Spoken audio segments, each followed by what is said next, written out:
in the twilight of the 14th century, as the setting sun cast hues of gold and crimson upon the Gothic spires of Paris.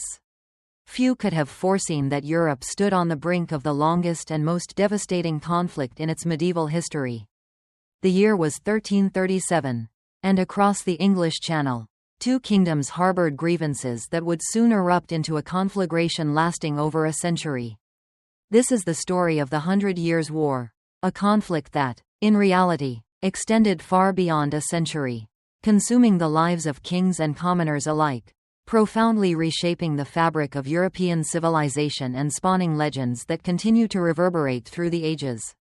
From the muddy fields of Crécy to the triumphant streets of Orléans. From the besieged walls of Calais to the ultimate, bitter defeat at Castillon, we will journey together through more than 100 years of ambition, betrayal, heroism, and profound tragedy. Tonight, as you settle into the comfort of your bed, allow the weight of this history to wash over you like a gentle tide. Close your eyes and transport yourself back to an era when knights rode beneath banners emblazoned with lions and fleur-de-lis, when the destinies of nations hung precariously upon the skill of a single archer's aim, when a peasant girl could claim to hear the voices of saints and thereby alter the course of empires. This is not merely a chronicle of battles and sieges, but a deeply human story of remarkable complexity, where personal ambition intertwined inextricably with national destiny, and where dreams of glory clashed brutally with the harsh realities of medieval warfare. The roots of this epic conflict extend decades before the first arrow found its mark at Crécy. They are deeply embedded within the intricate web of feudal obligations that bound the European nobility together in a complex dance of loyalty and rebellion. To truly grasp why Englishmen and Frenchmen would engage in a century-long struggle, we must first understand the peculiar nature of medieval kingship itself. In the autumn of 1066, when William the Conqueror's Norman army shattered the Saxon shield wall at Hastings, far more than a kingdom changed hands. The Duke of Normandy, now crowned King of England, simultaneously remained a vassal of the French king for his continental holdings. This inherent paradox would plague Anglo-French relations for centuries to come. The King of England, in his capacity as Duke of Normandy, Duke of Aquitaine, and Count of Anjou, was also a subject of the French crown. Imagine, if you will, the magnificent court of Henry II Plantagenet in the 12th century. This exceptional monarch ruled an empire stretching from the Scottish borders to the Pyrenees. Yet, within his continental domains, he was bound by feudal law to kneel before the King of France. The inherent tension in this arrangement hung like a sword suspended by a single thread over the relationship between the two kingdoms. For nearly 3 centuries, English kings had painstakingly maintained this delicate balance, sometimes in harmony with their French overlords, and sometimes in open rebellion. They fought wars, brokered peace treaties, arranged marriages, and swore oaths of fealty, all while the fundamental contradiction remained unresolved. The English crown controlled vast territories in France, but as vassals, not as sovereign rulers. This inherently unstable situation bred resentment on both sides and would ultimately prove unsustainable. The House of Capet, which had governed France since 987, had managed this challenge through a blend of political acumen and fortunate circumstances. French kings had gradually expanded their direct control over the realm while simultaneously managing the ambitions of their most powerful vassals. However, by the early 14th century, the Capetian dynasty faced an unprecedented crisis that irrevocably shattered the established order. In November 1314, Philip IV of France, known as Philip the Fair, died after a 29-year reign. His death marked the end of an era, for Philip had been a king of extraordinary ambition and ruthless efficiency. He had humbled the Pope, destroyed the Knights Templar, and significantly expanded royal power throughout France. Yet, ironically, his legacy would prove to be a poisoned chalice. Philip's eldest son, Louis X, ascended the throne amid high expectations, but his reign lasted a mere 2 years. Upon Louis's death in 1316, leaving behind only an infant daughter, the French nobility found itself confronting a full-blown constitutional crisis. Could a woman inherit the throne of France? The question had never received a definitive answer, and the stakes were impossibly high. The Regency Council, dominated by Philip the Fair's brother, Charles of Valois, made a fateful decision. They declared that the crown of France could not pass through the female line, a principle later rationalized by invoking the ancient Salic law. Louis X's brother, Philip V, was proclaimed king, establishing a precedent that would resonate through the centuries. Philip V, called the Tall, ruled for 6 years before death claimed him as well. Again, he left only daughters, and once more the crown passed to a brother, Charles IV, the third and final son of Philip the Fair, who became king in 1322. For 13 years, he struggled to maintain the prestige and power his father had so meticulously built. But fate had one final, cruel twist in store for the Capetian line. In February 1328, Charles IV died without a male heir. With his death, the direct line of the Capetian dynasty came to an abrupt and definitive end. The throne of France, which had passed from father to son for over 3 centuries, now stood vacant. The French nobles assembled to determine who would claim the crown. Their decision would ignite the fuse of a conflict that would burn for generations. The most obvious candidate was Philip of Valois, nephew of Philip the Fair and cousin to the 3 deceased kings. As the closest male relative in the direct line, he possessed the strongest claim under the precedent established in 1316. However, across the Channel, another claimant watched these events unfold with growing interest. Edward III of England, grandson of Philip the Fair through his mother Isabella, believed he possessed an equally valid claim to the French throne. The young English king was only 15 when Charles IV died. But he already displayed the ambition and military prowess that would define his reign. Through his mother, he was more closely related by blood to the last Capetian king than Philip of Valois. If women could not inherit the throne, the question remained: could they transmit a claim to their sons? The French nobility, faced with a choice between a French prince and an English king, made what seemed the most obvious decision. In May 1328, Philip of Valois was crowned Philip VI of France, founding the Valois dynasty that would rule France for the next 2.5 centuries. The English claim was dismissed, and it appeared the succession crisis had been resolved. But Edward III had not forgotten his claim, and as he matured and grew in confidence, the question of the French throne would fester within him like a persistent wound. The young king was proud, ambitious, and acutely aware of his royal dignity. He had inherited not only the English crown but also the Plantagenet legacy of continental empire. The vast duchies of Normandy, Anjou, and Maine might be lost, but Gascony and Aquitaine remained under English control, fueling the dream of French dominion. The relationship between Edward III and Philip VI began cordially enough. In 1329, the English king performed homage to his French overlord for his continental possessions, kneeling before Philip at Amiens Cathedral in a ceremony that adhered to centuries of established precedent. Yet, even this ritual submission contained the seeds of future conflict. Edward's homage was deliberately ambiguous. He swore to hold his French territories as his ancestors had held them. But what exactly did this mean? The English interpretation was that this referred to the extensive privileges and near independence that earlier Plantagenet rulers had enjoyed.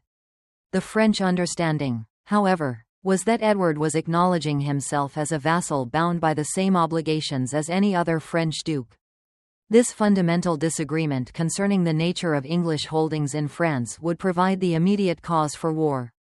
But the deeper issue remained the question of the French succession. Edward III might have performed homage to Philip VI, but in his heart, he believed himself to be the rightful king of France. This unshakable conviction would drive him to acts of extraordinary ambition and lead thousands of men to their deaths on the battlefields of medieval Europe. As the 1330s progressed, tensions between the two kingdoms steadily escalated. Trade disputes, border skirmishes, and jurisdictional disagreements provided numerous flashpoints for confrontation. The English wool trade, vital to the economies of both England and Flanders, became entangled in complex diplomatic disputes. French interference in Scottish affairs, where they supported enemies of English rule, added another layer of complexity to the burgeoning crisis. Philip VI, for his part, was determined to assert his authority over his English vassal. He began to gradually erode English privileges in Gascony, appointing French officials to positions traditionally held by English nominees, hearing appeals from English subjects in his courts, and generally behaving as a sovereign ruler rather than a distant overlord. Each assertion of French authority was met with English resistance, and the spiral toward war began to accelerate rapidly. The final spark ignited in 1337 when Philip VI declared the English possessions in France forfeit due to Edward's perceived failure to fulfill his feudal obligations. This was the medieval equivalent of a formal declaration of war, and Edward III responded with characteristic boldness. Rather than simply defending his continental territories as a rebellious vassal, he chose to directly challenge the legitimacy of Philip's rule. On October 7, 1337, Edward III formally claimed the throne of France, asserting his right through his mother Isabella and rejecting Philip VI as a usurper. The die was cast, and the 100 Years' War had begun. What followed would be a conflict unlike any Europe had previously witnessed, a war that would transform not just the two kingdoms that initiated it, but the entire medieval world. The early years of the war were characterized by cautious maneuvering and diplomatic posturing, as both sides sought to build coalitions and solidify their positions. Edward III understood that he could not simply invade France and expect to conquer it solely through force of arms. He needed allies, and he found them among the fragmented nobility of the Low Countries and the German princes of the Holy Roman Empire. The textile cities of Flanders, dependent upon English wool for their prosperity, were natural allies despite their nominal allegiance to France. The Flemings might owe fealty to Philip VI, but the merchants of Ghent and Bruges knew where their true interests lay. Through a combination of economic pressure and deft diplomacy, Edward managed to secure Flemish support for his cause. In Germany, the English king found another valuable ally in the person of Louis IV. The Holy Roman Emperor, Louis was engaged in his own conflict with the papacy and saw an opportunity to weaken French influence in European affairs. In exchange for English subsidies, he recognized Edward's claim to the French throne and pledged military support. These alliances proved expensive, and Edward III was forced to mortgage his kingdom's future to finance them. The English wool trade was pledged as collateral for massive loans from Italian bankers, and heavy taxes were imposed upon the English people to fund the war effort. The transformation of medieval England from a feudal kingdom into something approaching a modern state was, in many ways, a direct consequence of the financial pressures created by the French War. Philip VI, meanwhile, was not idle. He strengthened his alliance with Scotland, providing military support and financial aid to David II in his ongoing conflict with the English. He also began to build a formidable navy, recognizing that any serious English invasion would necessitate a crossing of the Channel. The French fleet, based in Norman ports, posed a constant threat to English shipping and coastal communities.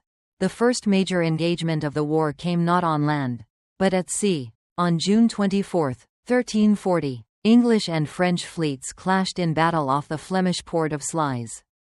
This encounter would prove to be one of the most decisive naval battles of the medieval period, and its outcome would profoundly shape the entire course of the war.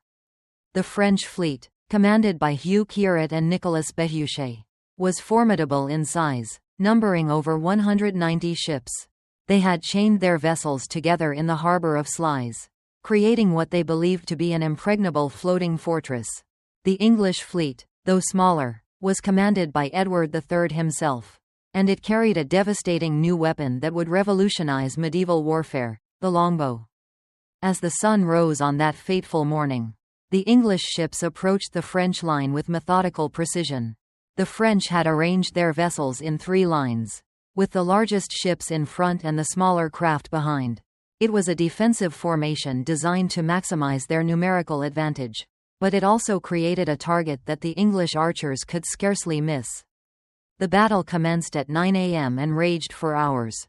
The English archers, positioned on specially constructed platforms on their ships, unleashed a devastating rain of arrows into the densely packed French vessels. The French, unable to maneuver effectively due to their chained formation, found themselves trapped in a killing ground where English military innovation met French tactical rigidity. The longbow, which would become the signature weapon of English armies throughout the 100 Years' War, proved its devastating worth in this first major engagement. English archers could loose 12 arrows per minute with remarkable accuracy, and their bodkin-pointed arrows could penetrate all but the finest armor at close range. The French, despite their courage and superior numbers, found themselves overwhelmed by a weapon system they had never before encountered. When the carnage finally ended, the French fleet had been virtually annihilated. Both French commanders were dead, along with thousands of their men. The English victory was so complete that, according to legend, Philip VI's court jester quipped that the English were cowards because they had not dared to jump into the sea like the French fish. The joke was cruel, but it reflected the magnitude of the disaster that had befallen French arms. The victory at Sluys gave Edward III control of the Channel and opened the way for English expeditions to France. It also demonstrated the effectiveness of English tactics and weapons, setting the stage for even greater triumphs to come. The war, which had begun with diplomatic protests and legal arguments, had been transformed into a deadly serious military conflict, and the advantage clearly lay with the English. Yet, victory at sea, however decisive, could not win the war alone. Edward III understood that to make good his claim to the French throne, he would need to prove English superiority on the battlefields of France itself. The Channel might be an English lake, but beyond its waters lay a kingdom of 16 million souls, defended by the cream of European chivalry and protected by fortresses that had stood since the time of Charlemagne. The English king's first major expedition to France came in 1342. When he landed in Brittany to support the claims of John de Montfort in a succession dispute that mirrored the larger conflict. The Breton War of Succession, as it came to be known, would drag on for decades, but it provided Edward with invaluable experience in continental warfare and a base of operations from which to launch future campaigns. The Siege of Vannes in 1342 offered a stark glimpse of the brutal realities that would characterize the coming century of warfare. Medieval siege warfare was a grinding, methodical process that could last for months, or even years. The attackers would encircle a fortified position, cutting off supplies and communications while systematically undermining the walls or battering them with massive stone-throwing engines called trebuchets. Inside the walls, the defenders faced an agonizing choice between surrender and starvation. Food supplies dwindled, disease spread rapidly through the crowded population, and the constant threat of assault wore down even the strongest nerves. Women and children huddled in cellars as crossbow bolts whistled overhead, while the wealthy paid enormous ransoms to avoid the fate that awaited common soldiers captured in battle. The laws of war in the 14th century were harsh, but clearly understood. A city that surrendered before its walls were breached could expect mercy, with lives spared and property protected. But a fortress that held out until taken by storm forfeited all rights to clemency. The victorious army could sack the town, kill the inhabitants, and claim everything within the walls as legitimate spoils of war. These rules, brutal as they may seem to modern sensibilities, provided a framework within which medieval warfare operated.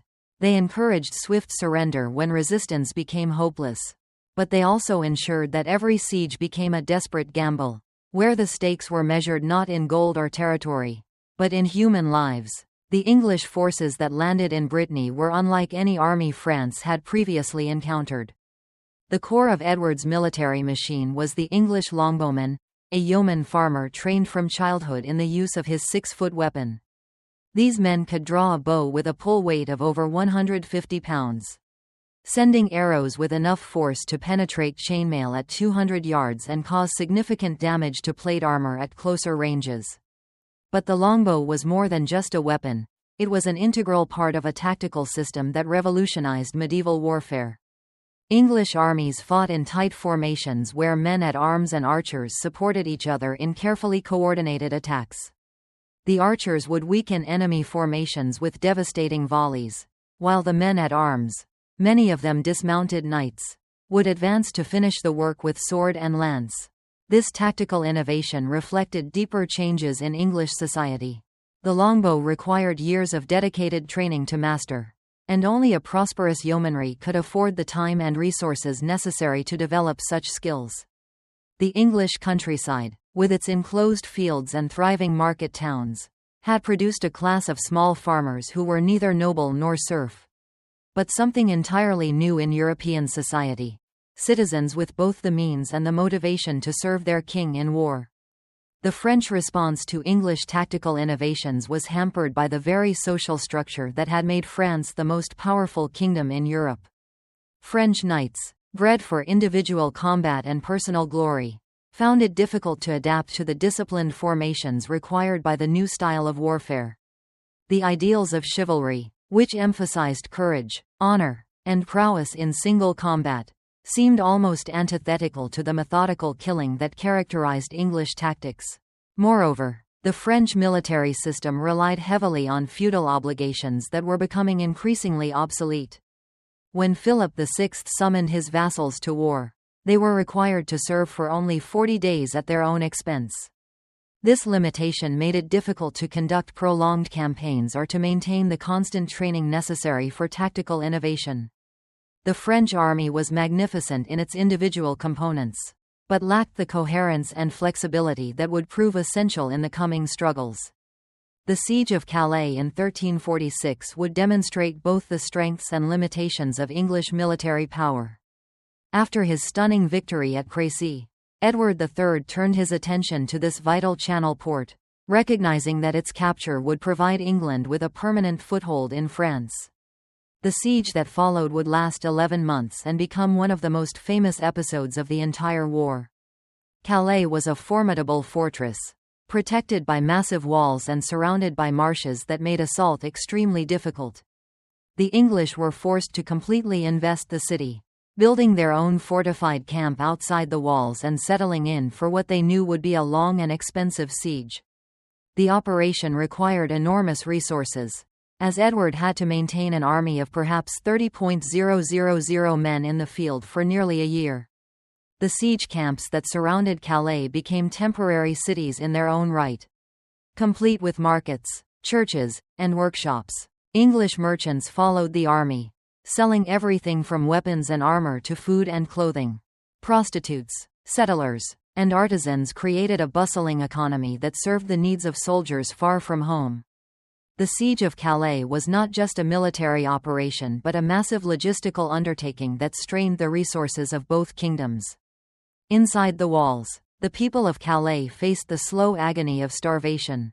As the months passed, food became increasingly scarce, and the population began to consume horses, dogs, and finally rats in their desperate struggle to survive. The wealthy hoarded what supplies they could, while the poor died in ever-increasing numbers. Disease spread through the overcrowded city, and the stench of death became a constant presence in the narrow streets. The French made several attempts to relieve the siege, but each effort failed in the face of English determination and tactical superiority. Philip VI assembled a massive army and marched to within sight of Calais. But he could not find a way to attack the English positions without suffering catastrophic losses. The memory of Crécy was still fresh, and French commanders had learned to respect the deadly effectiveness of English archery. The final act of the siege came in August 1347, when the starving garrison finally agreed to surrender. According to the chronicler Jean Froissart, Edward III was so angered by the city's prolonged resistance that he demanded the lives of 6 prominent citizens as the price of sparing the rest of the population.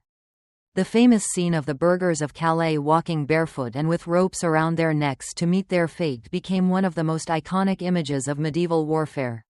The surrender of Calais gave Edward III exactly what he needed: a secure base for future operations in France and a symbol of English military superiority that would resonate throughout Europe. The city would remain in English hands for over 200 years, serving as a constant reminder of the price of resistance to English arms. Yet, even as English armies celebrated their victories, The war was taking a terrible toll on both kingdoms. The constant campaigns required enormous expenditures that strained royal treasuries and forced both Edward III and Philip VI to seek new sources of revenue. In England, Parliament gained unprecedented power as the king was forced to seek consent for increasingly heavy taxation. In France, the monarchy began to centralize its administration and develop new forms of royal authority. The human cost of the war was equally severe.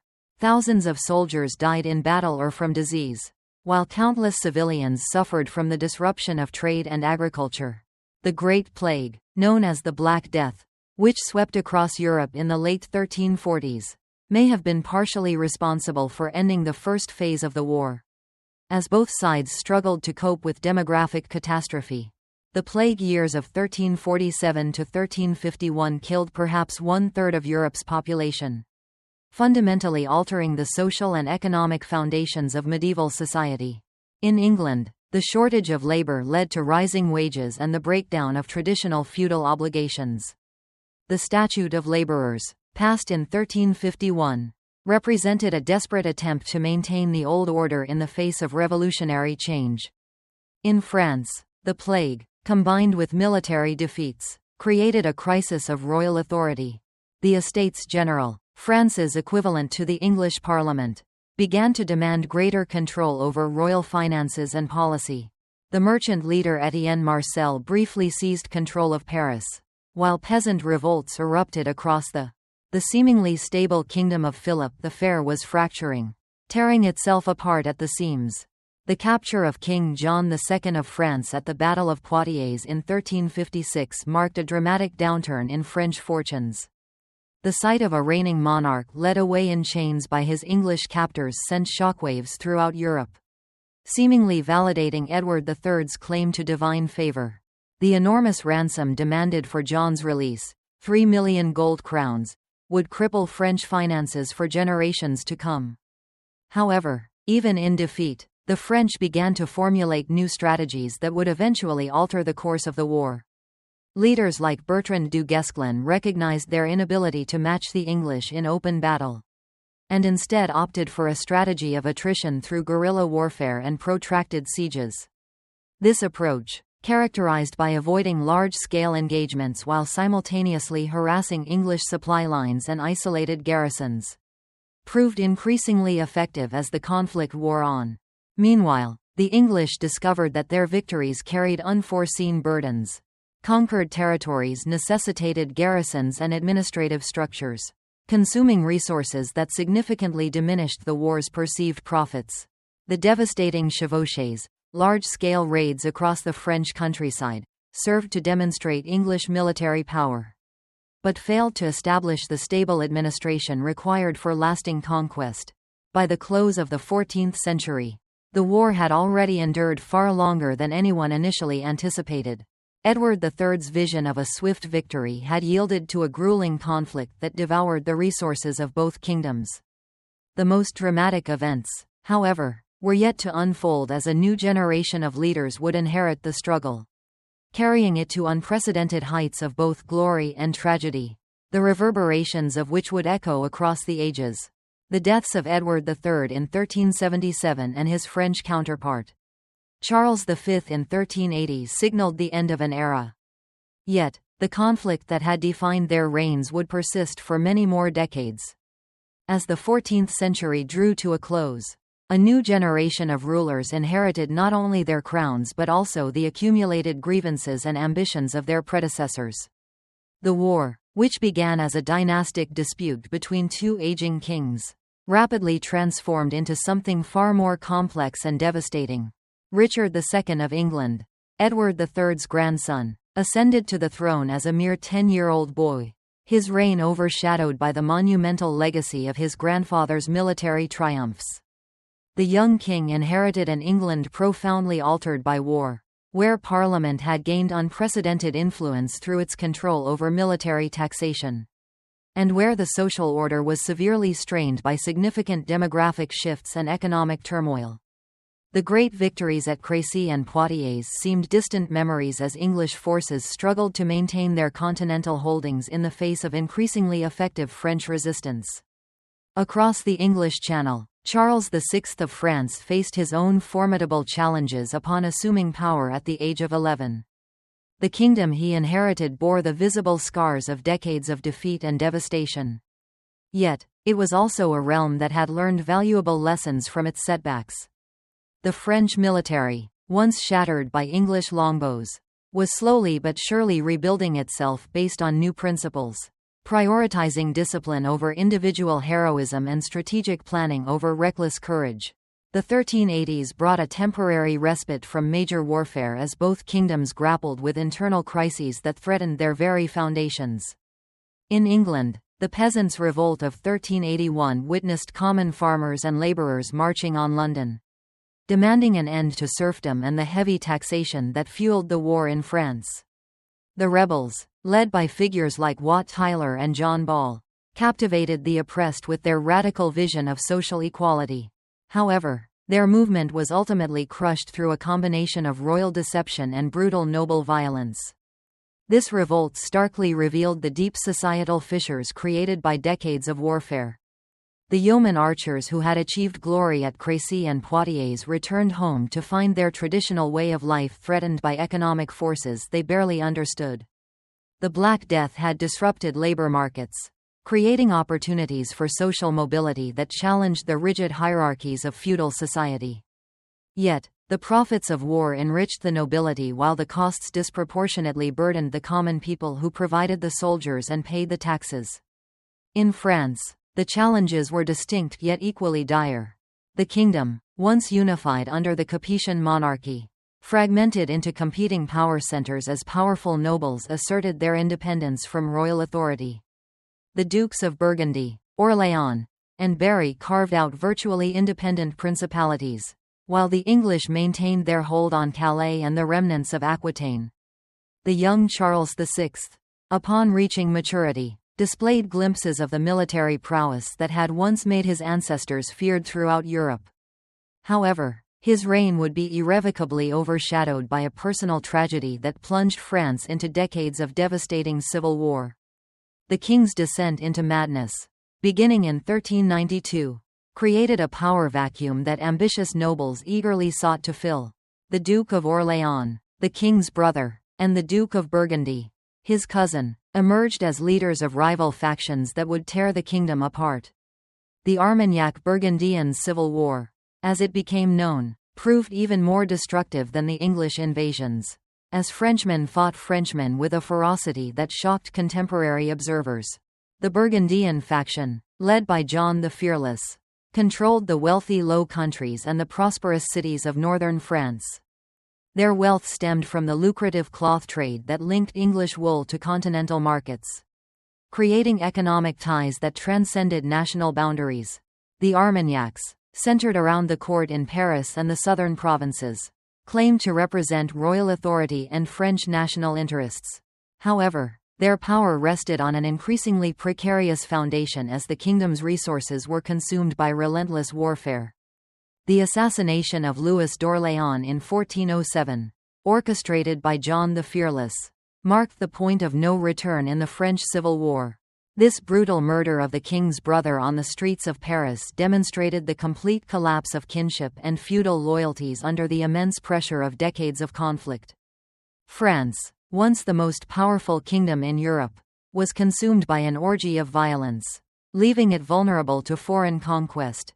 Henry IV of England, who had seized the throne from Richard II in 1399, observed these developments with growing interest. This usurper king, known as Henry Bolingbroke, understood that foreign war could legitimize his questionable claim to the English crown.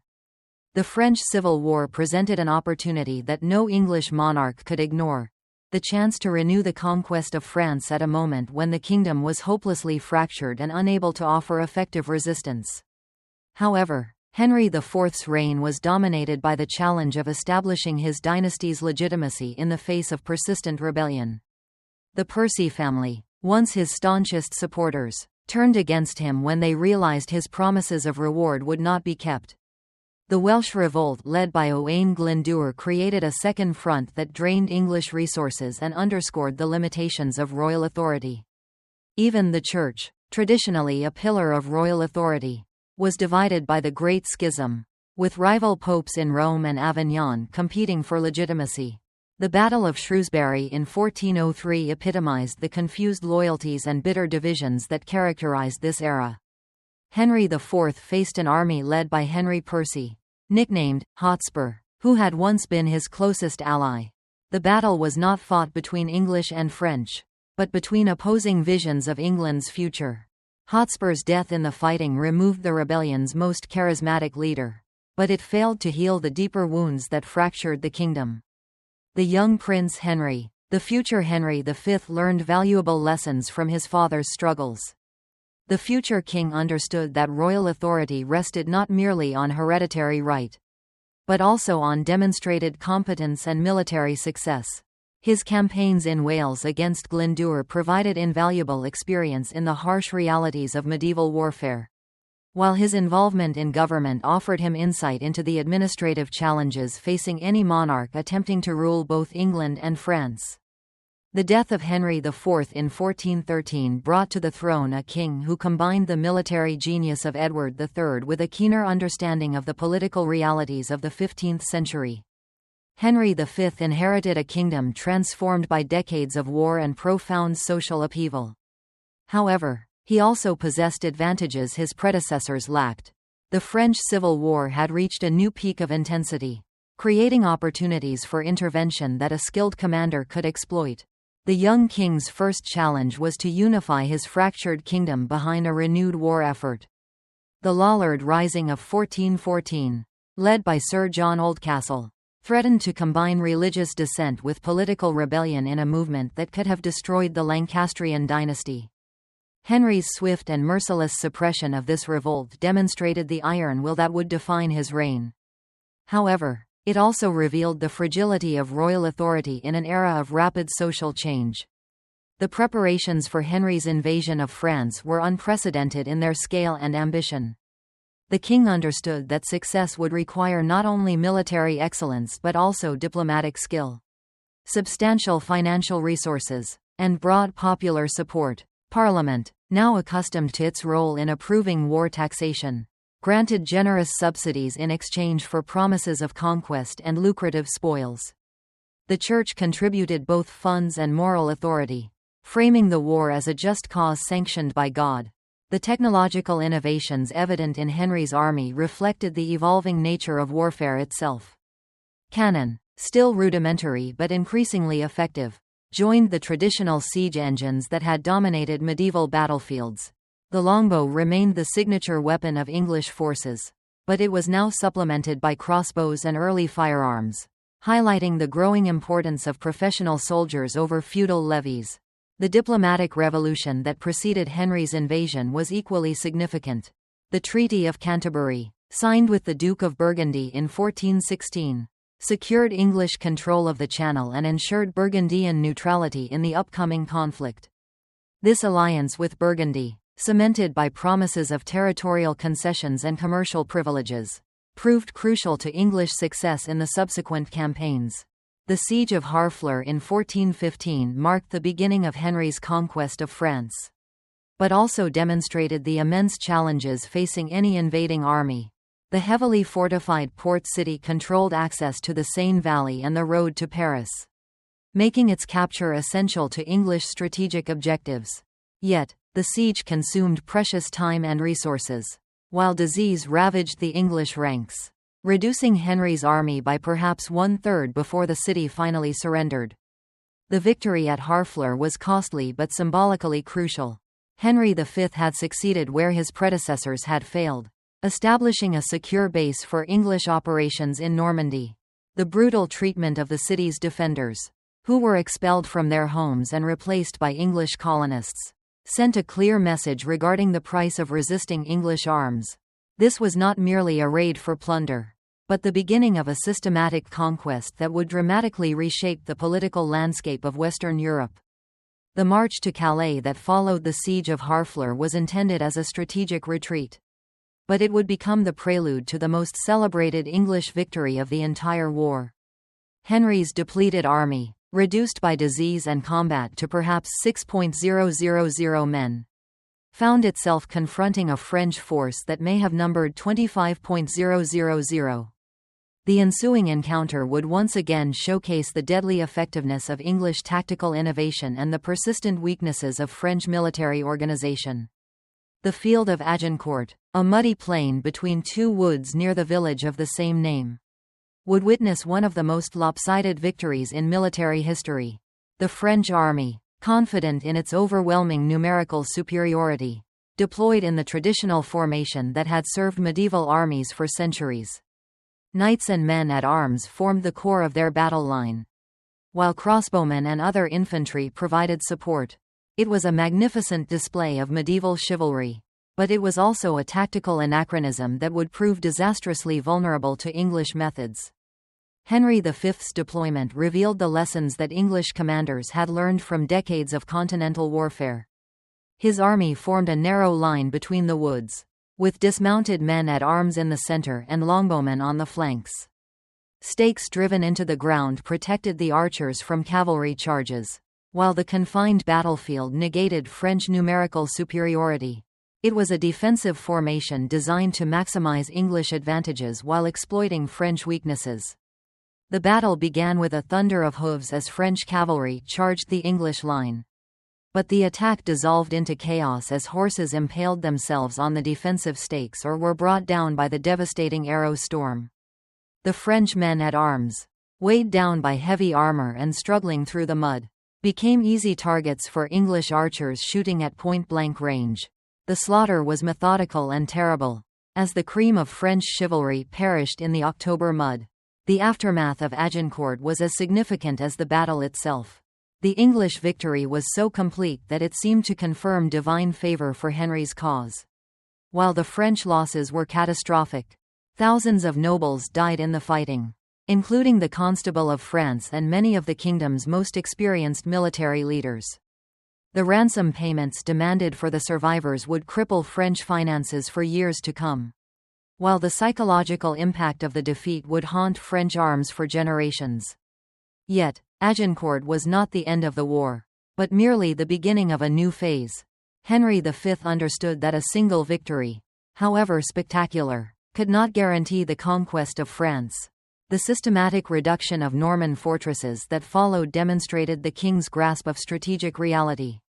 Town after town fell to English siegecraft, while the French Civil War prevented any coordinated response to the invasion. The Siege of Rouen in 1418–1419 epitomized the brutal realities of medieval warfare. The Norman capital, one of the largest cities in France, was surrounded by English forces and subjected to a prolonged blockade lasting for months. Inside the walls, the population faced starvation as food supplies dwindled and disease spread through the crowded streets. The English, secure within their siege lines, could afford to wait while their enemies slowly weakened. The surrender of Rouen in January 1419 marked the effective conquest of Normandy, but also demonstrated the terrible human cost of medieval warfare. Thousands of civilians perished during the siege, while the survivors faced expulsion from their homes and the destruction of their traditional way of life. The English colonization of Normandy was systematic and thorough, designed to create a permanent English presence in France that could never be easily dislodged. The Treaty of Troyes, signed in May 1420, represented the culmination of Henry V's diplomatic and military achievements. The agreement, negotiated with the Duke of Burgundy and the Mad King Charles VI, recognized Henry as the heir to the French throne and regent of the kingdom. The English king's marriage to Catherine of Valois, daughter of Charles VI, sealed the alliance and promised to unite the crowns of England and France under a single dynasty. The treaty seemed to offer a lasting solution to the conflict that had raged for over 80 years. Henry V would rule France as regent until Charles VI's death, at which point the United Kingdom would pass to Henry's heirs. The Dauphin Charles, disinherited by his father's agreement, was dismissed as a rebel whose claims had no legal basis. English victory appeared complete, and the dream of a dual monarchy seemed within reach. Yet, this triumph was illusory, built on foundations that would prove fatally weak. The Treaty of Troyes was accepted by northern France, controlled by the Burgundian faction, but rejected by the south, where the Dauphin maintained his court and claimed to represent legitimate royal authority. The kingdom remained divided, and the English found themselves ruling not a unified France, but a collection of territories whose loyalty was conditional and precarious. The death of Henry V in August 1422, struck down by dysentery at the age of 35, shattered English hopes of permanent conquest. The king who had seemed destined to unite the crowns of England and France was succeeded by an infant son who would require decades of regency before assuming personal rule. The dual monarchy that had seemed so secure suddenly appeared vulnerable to the ambitions of the disinherited Dauphin and his supporters. The unusual situation that emerged after Henry V's death defied all precedent in medieval politics. The infant Henry VI was proclaimed king of both England and France. But his authority was exercised by regents who lacked the charisma and military skill that had characterized his father's conquests. In France, the Dauphin maintained his claim to the throne and gradually extended his authority over the southern provinces. Two kings ruled France, each with plausible claims to legitimacy, while the kingdom itself groaned under the weight of endless warfare and administrative chaos. The English position in France, however impressive on paper, rested on increasingly shaky foundations. The occupation demanded enormous resources to maintain, as garrisons needed to be supplied and paid, while revenues from the conquered territories proved insufficient to cover the costs. The English treasury, already strained by decades of warfare, could not indefinitely support the burden of ruling a hostile population in a foreign land. More ominously, the French were learning to fight back with new tactics that exploited English weaknesses. The Grandes Companies, bands of professional soldiers who served for pay rather than feudal obligation, proved more effective than traditional feudal levies. Leaders like Jean, bastard of Orléans, and Étienne de Vignoles, known as La Hire, developed guerrilla tactics that avoided pitched battles while targeting English supply lines and isolated garrisons. The Siege of Orléans, begun by the English in October 1428, would prove to be the turning point of the entire war. The city, strategically located on the Loire River, controlled the route to the southern provinces where the Dauphin maintained his court. Its fall would open the way for English forces to complete their conquest of France, while its successful defense might provide the inspiration needed to begin the reconquest of the lost territories. The English forces that invested Orléans represented the cream of the occupation army. Led by the Earl of Salisbury, one of the most experienced commanders of his generation, they brought to bear all the siegecraft and military expertise that had made English arms feared throughout Europe. The great towers and earthworks that surrounded the city demonstrated the systematic approach that had characterized English success since the days of Edward III. Yet, the siege also revealed the limitations of English power. The investing army was too small to completely encircle the city, allowing supplies and reinforcements to reach the defenders. The death of Salisbury, killed by a cannonball early in the siege, deprived the English of their most capable leader. Most critically, the English found themselves facing a new kind of enemy, one that combined military skill with religious fervor in ways that challenged their fundamental assumptions about warfare.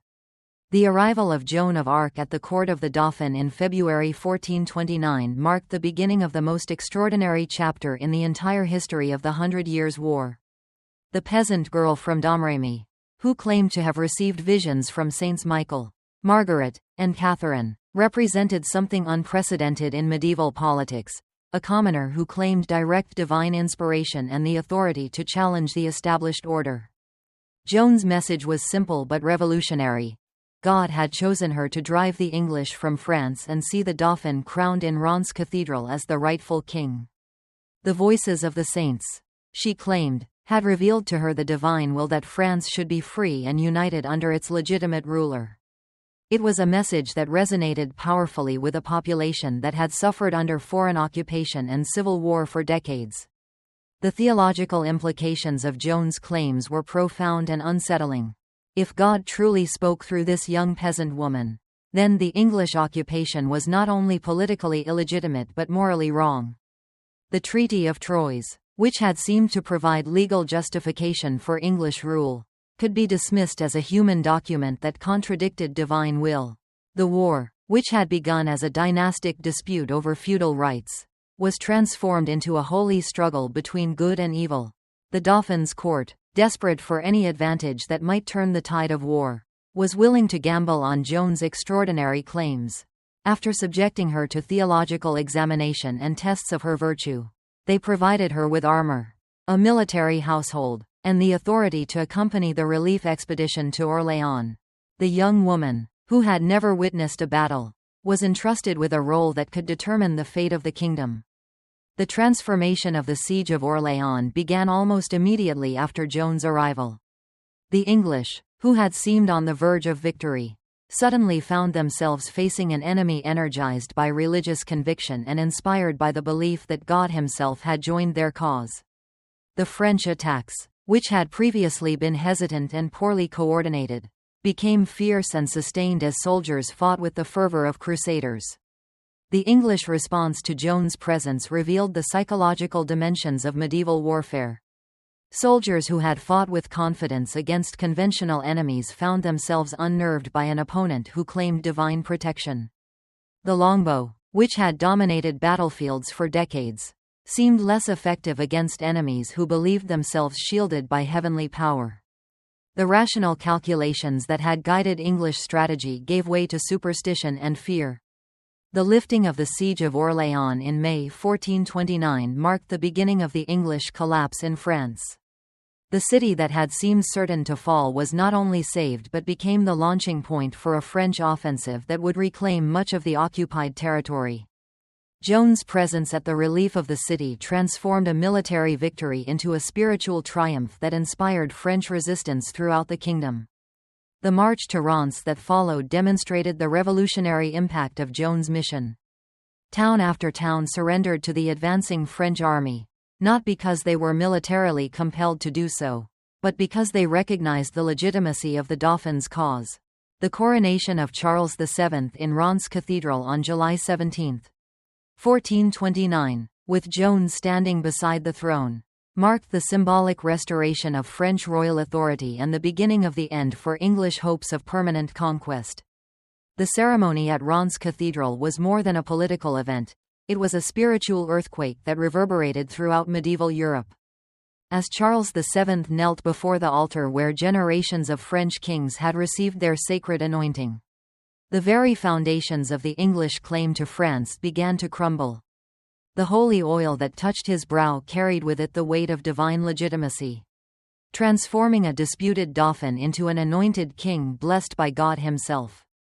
Joan of Arc stood witness to this transformation, her mission seemingly fulfilled as the voices of the saints had commanded. The peasant girl who had walked into the court at Chinon just months before had accomplished what armies and diplomats had failed to achieve for decades. Yet, even in this moment of triumph, the seeds of her own destruction were already taking root. The very qualities that had made her indispensable to the French cause would soon make her dangerous to those who sought to control that cause. The English response to the coronation was swift and predictable. If Charles VII was the legitimate king of France, then Henry, the English claim to a dual monarchy, was irrevocably weakened.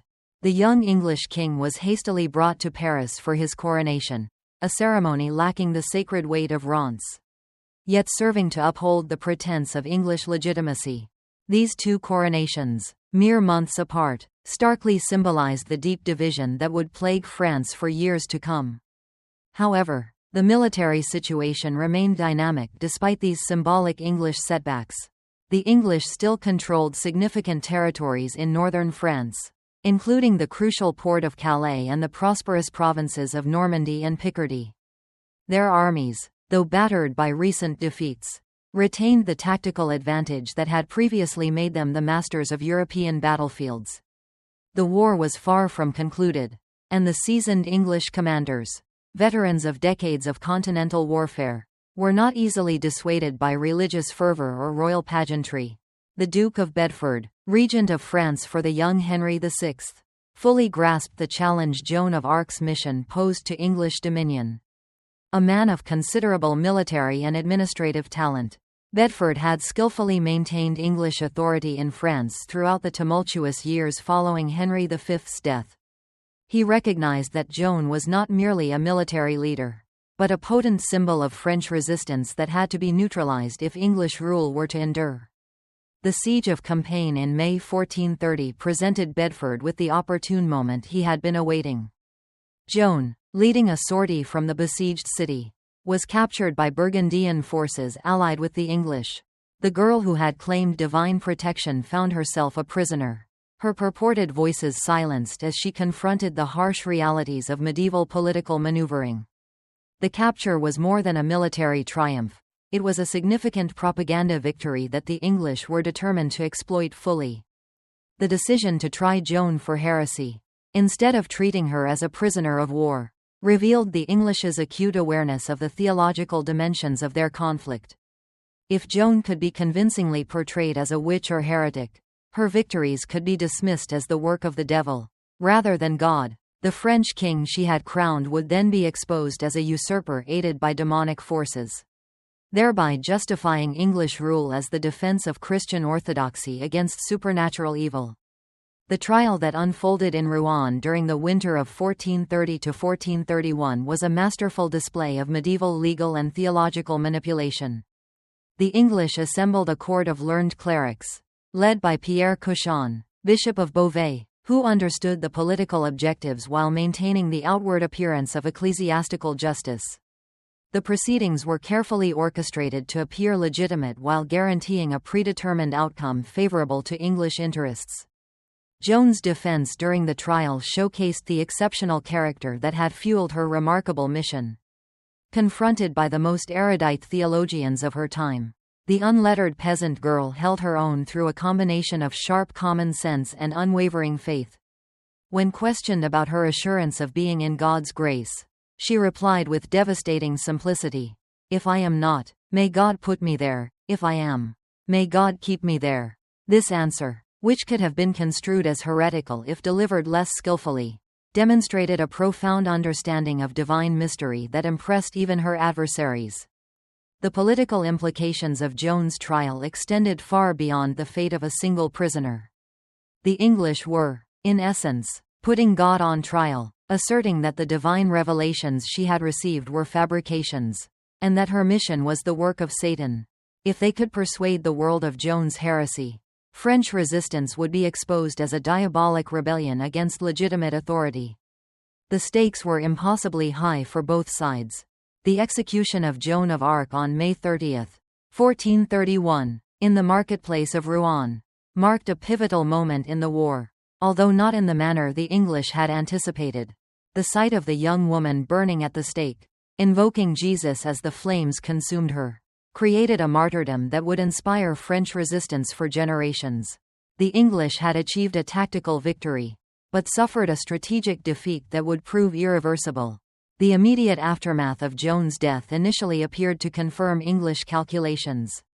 French resistance, bereft of its inspirational leader, seemed to lose momentum. Charles VII, perhaps shaken by the fate of the woman who had made his coronation possible, retreated into the comfortable routines of court life.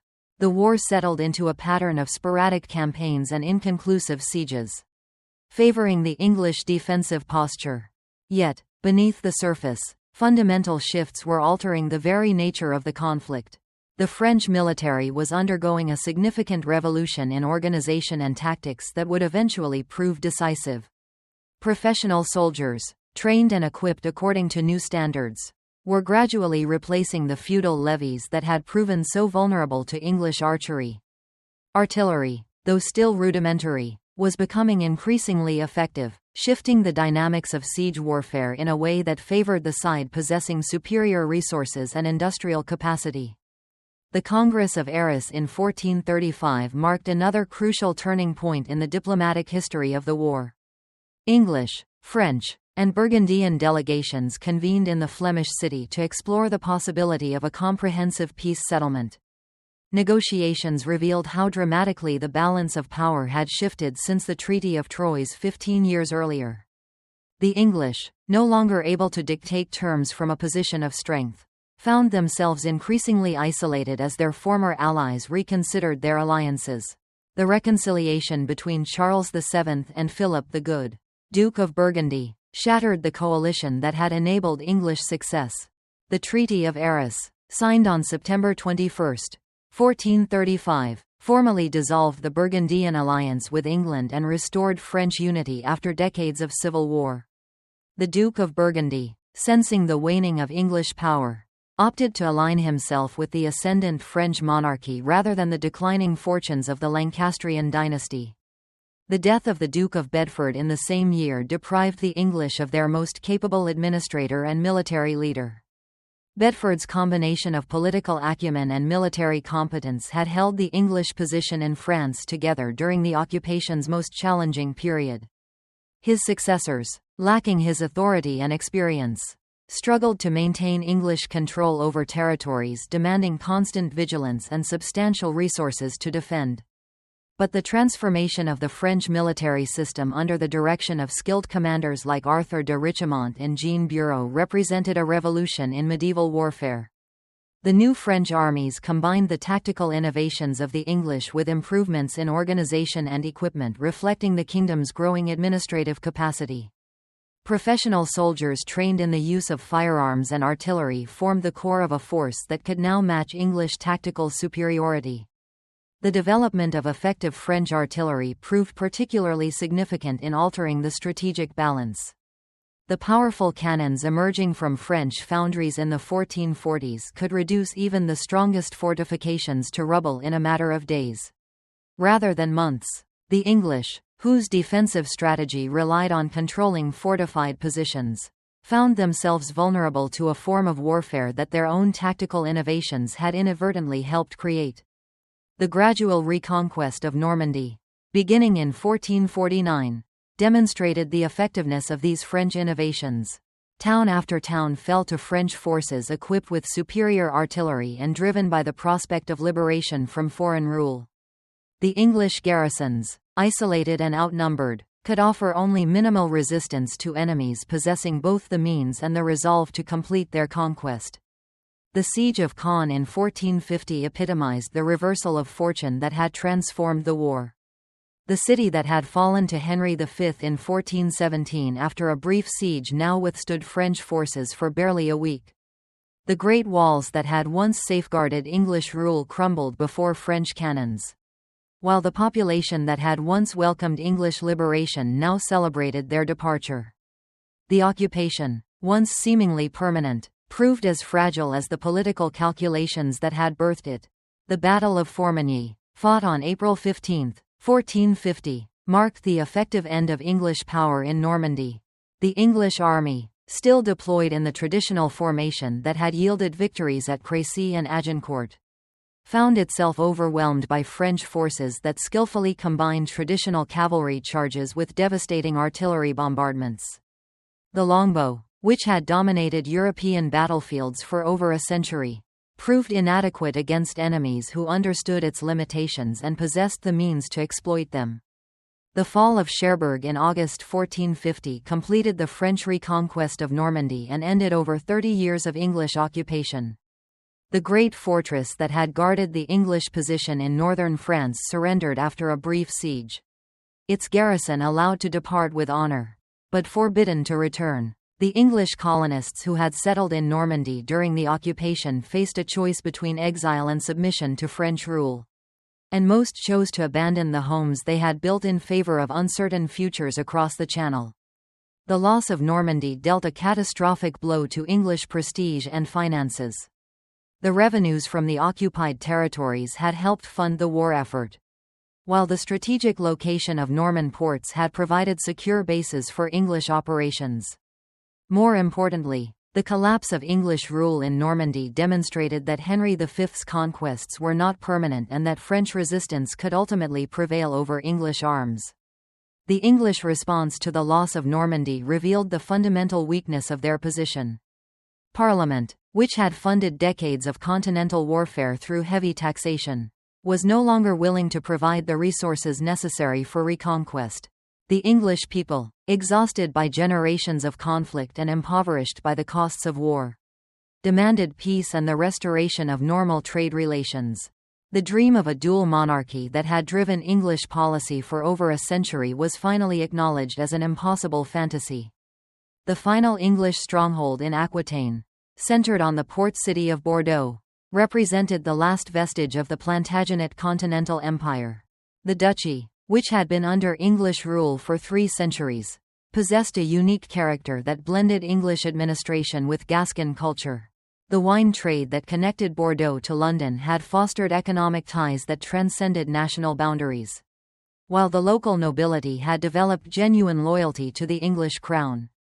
The French invasion of Aquitaine in 1451 met with unexpected resistance from a population that had prospered under English rule. The citizens of Bordeaux, in particular, appealed to England for military support and offered to finance an expedition that would restore English authority. The response revealed both the persistence of English ambitions and the limitations of English resources in the war's final phase. The last English expedition to France, led by John Talbot, Earl of Shrewsbury, represented a final attempt to salvage something from the wreckage of the Continental Empire.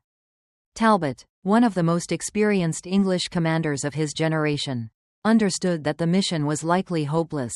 But he also recognized the symbolic importance of responding to appeals from loyal subjects. The army that landed in Bordeaux in 1452 was small but determined, representing the last flicker of English imperial ambition. The Battle of Castillon in 1453 would prove to be the final battle of the 100 Years' War. Though none of the participants realized they were witnessing the end of an era. The English army, deployed in the traditional formation that had served them well for over a century, found itself facing French forces that had mastered the combined military innovations of the age.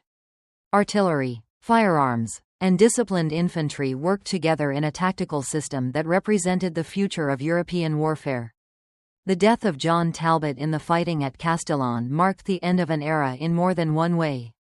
The veteran warrior who had dedicated his life to serving the English crown in France died as he had lived, leading his men in a desperate charge against overwhelming odds. His death symbolized the passing of the chivalric ideals that had fueled English ambitions and the triumph of new forms of warfare that rendered traditional heroism obsolete. The surrender of Bordeaux in October 1453 brought the 100 Years' War to its conclusion. Although the formal end was not marked by a treaty, but by simple exhaustion, the English, driven from their last stronghold in France, lacked the resources to continue the struggle. The French, victorious but exhausted by decades of warfare, were content to consolidate their gains rather than pursue their enemies across the Channel. The war that had begun with such grand ambitions ended with a whimper rather than a bang. The human cost of the 100 Years' War defies easy quantification. Hundreds of thousands of soldiers perished in battle or from disease, while countless civilians suffered from the disruption of trade and agriculture. Entire regions of France were depopulated by warfare, plague, and economic collapse. The social and economic structures that had defined medieval Europe were fundamentally altered by the pressures of prolonged conflict. Yet, the war also produced innovations that would shape the future of European civilization. The development of professional armies, effective artillery, and centralized administration represented advancements that would influence military and political development for centuries to come. The concept of national identity, forged in the crucible of foreign invasion and civil war, would become one of the driving forces of early modern European history. The English withdrawal from France marked the end of medieval dreams of continental empire. But it also liberated England to pursue new forms of expansion that would prove far more lucrative than territorial conquest. The resources that had once been dedicated to maintaining French garrisons would soon be redirected toward maritime exploration and commercial development. The island kingdom that had failed to conquer France would eventually build a global empire that dwarfed the continental ambitions of its medieval monarchs. For France, victory in the 100 Years' War established the foundations of the most powerful kingdom in Europe. The administrative and military innovations developed during the conflict would enable French expansion that would dominate European politics for centuries. The monarchy that had seemed so fragile under the early Valois rulers would become the model for absolute government that other European powers would struggle to emulate or contain. The legends that emerged from the Hundred Years' War would outlive the political structures that created them. The stories of English victories at Crécy and Agincourt would inspire generations of English patriots, while the martyrdom of Joan of Arc would provide France with a national saint whose example would inspire resistance to foreign domination for centuries. The war that had begun as a dynastic dispute had become a foundational myth for both nations. As the last English ships departed from Bordeaux in 1453, carrying the remnants of an army that had once seemed invincible, few could have imagined that they were witnessing the end of one of history's most significant conflicts. The 100 Years' War was over, but its consequences would shape European civilization for generations to come. The age of chivalry was ending, but the age of nations was just beginning. The transformation of warfare during the 100 Years' War represented one of the most significant military revolutions in human history. The longbow, which had dominated battlefields for over a century, gave way to firearms and artillery that would define combat for the next 400 years. The feudal levies that had characterized medieval armies were replaced by professional soldiers who served for pay rather than obligation. The castles and fortified cities that had provided security for generations proved vulnerable to new forms of siege warfare that could reduce the strongest walls to rubble.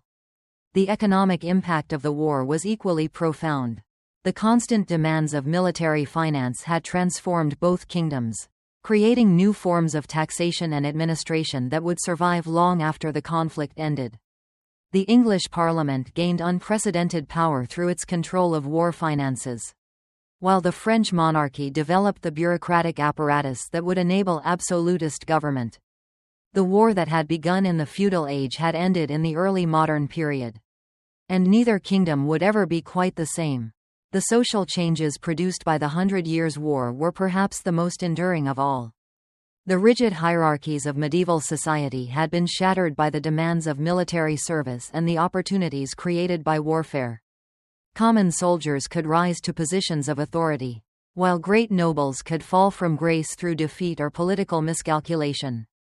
The peasant girl who had become a saint and the yeoman archers who had humbled the flower of French chivalry demonstrated that birth was no longer the sole determinant of human destiny. The religious dimensions of the conflict had profound implications for the development of European Christianity. The Great Schism, which divided the Church during much of the war, had weakened papal authority and strengthened the position of national churches. The trial and execution of Joan of Arc had raised troubling questions about the relationship between divine revelation and ecclesiastical authority. The war, fought in the name of God, ultimately demonstrated the limitations of religious authority in an age of emerging nationalism. The cultural legacy of the 100 Years' War would prove as enduring as its political consequences. The chronicles of Jean Froissart and other contemporary writers created a literary tradition that would influence European culture for centuries. The ideals of chivalry, even as they were being rendered obsolete by military innovation, were preserved in literature and art that would inspire countless future generations. The war that had destroyed the medieval world had also created the myths that would define European identity. The technological innovations developed during the conflict would revolutionize not just warfare, but all aspects of human activity. The metallurgical advancements required for artillery production would contribute to the development of industrial technology. The navigational skills developed by English sailors during their amphibious operations would prove essential for the age of exploration that was about to begin. The administrative techniques created to manage military resources would provide the foundation for modern bureaucratic government. The diplomatic precedents established during the 100 Years' War would influence international relations for centuries. The concept of national sovereignty, which had emerged from the struggle between competing claims to legitimacy, would become a fundamental principle of European politics. The balance of power that had developed during the conflict would provide a model for managing international relations that would survive into the modern era. As the echoes of the last battle faded and the smoke cleared from the final siege, Europe began to adjust to a new reality. The war that had consumed the resources and energies of two great kingdoms for over a century was finally over. But its consequences would shape the continent for generations to come.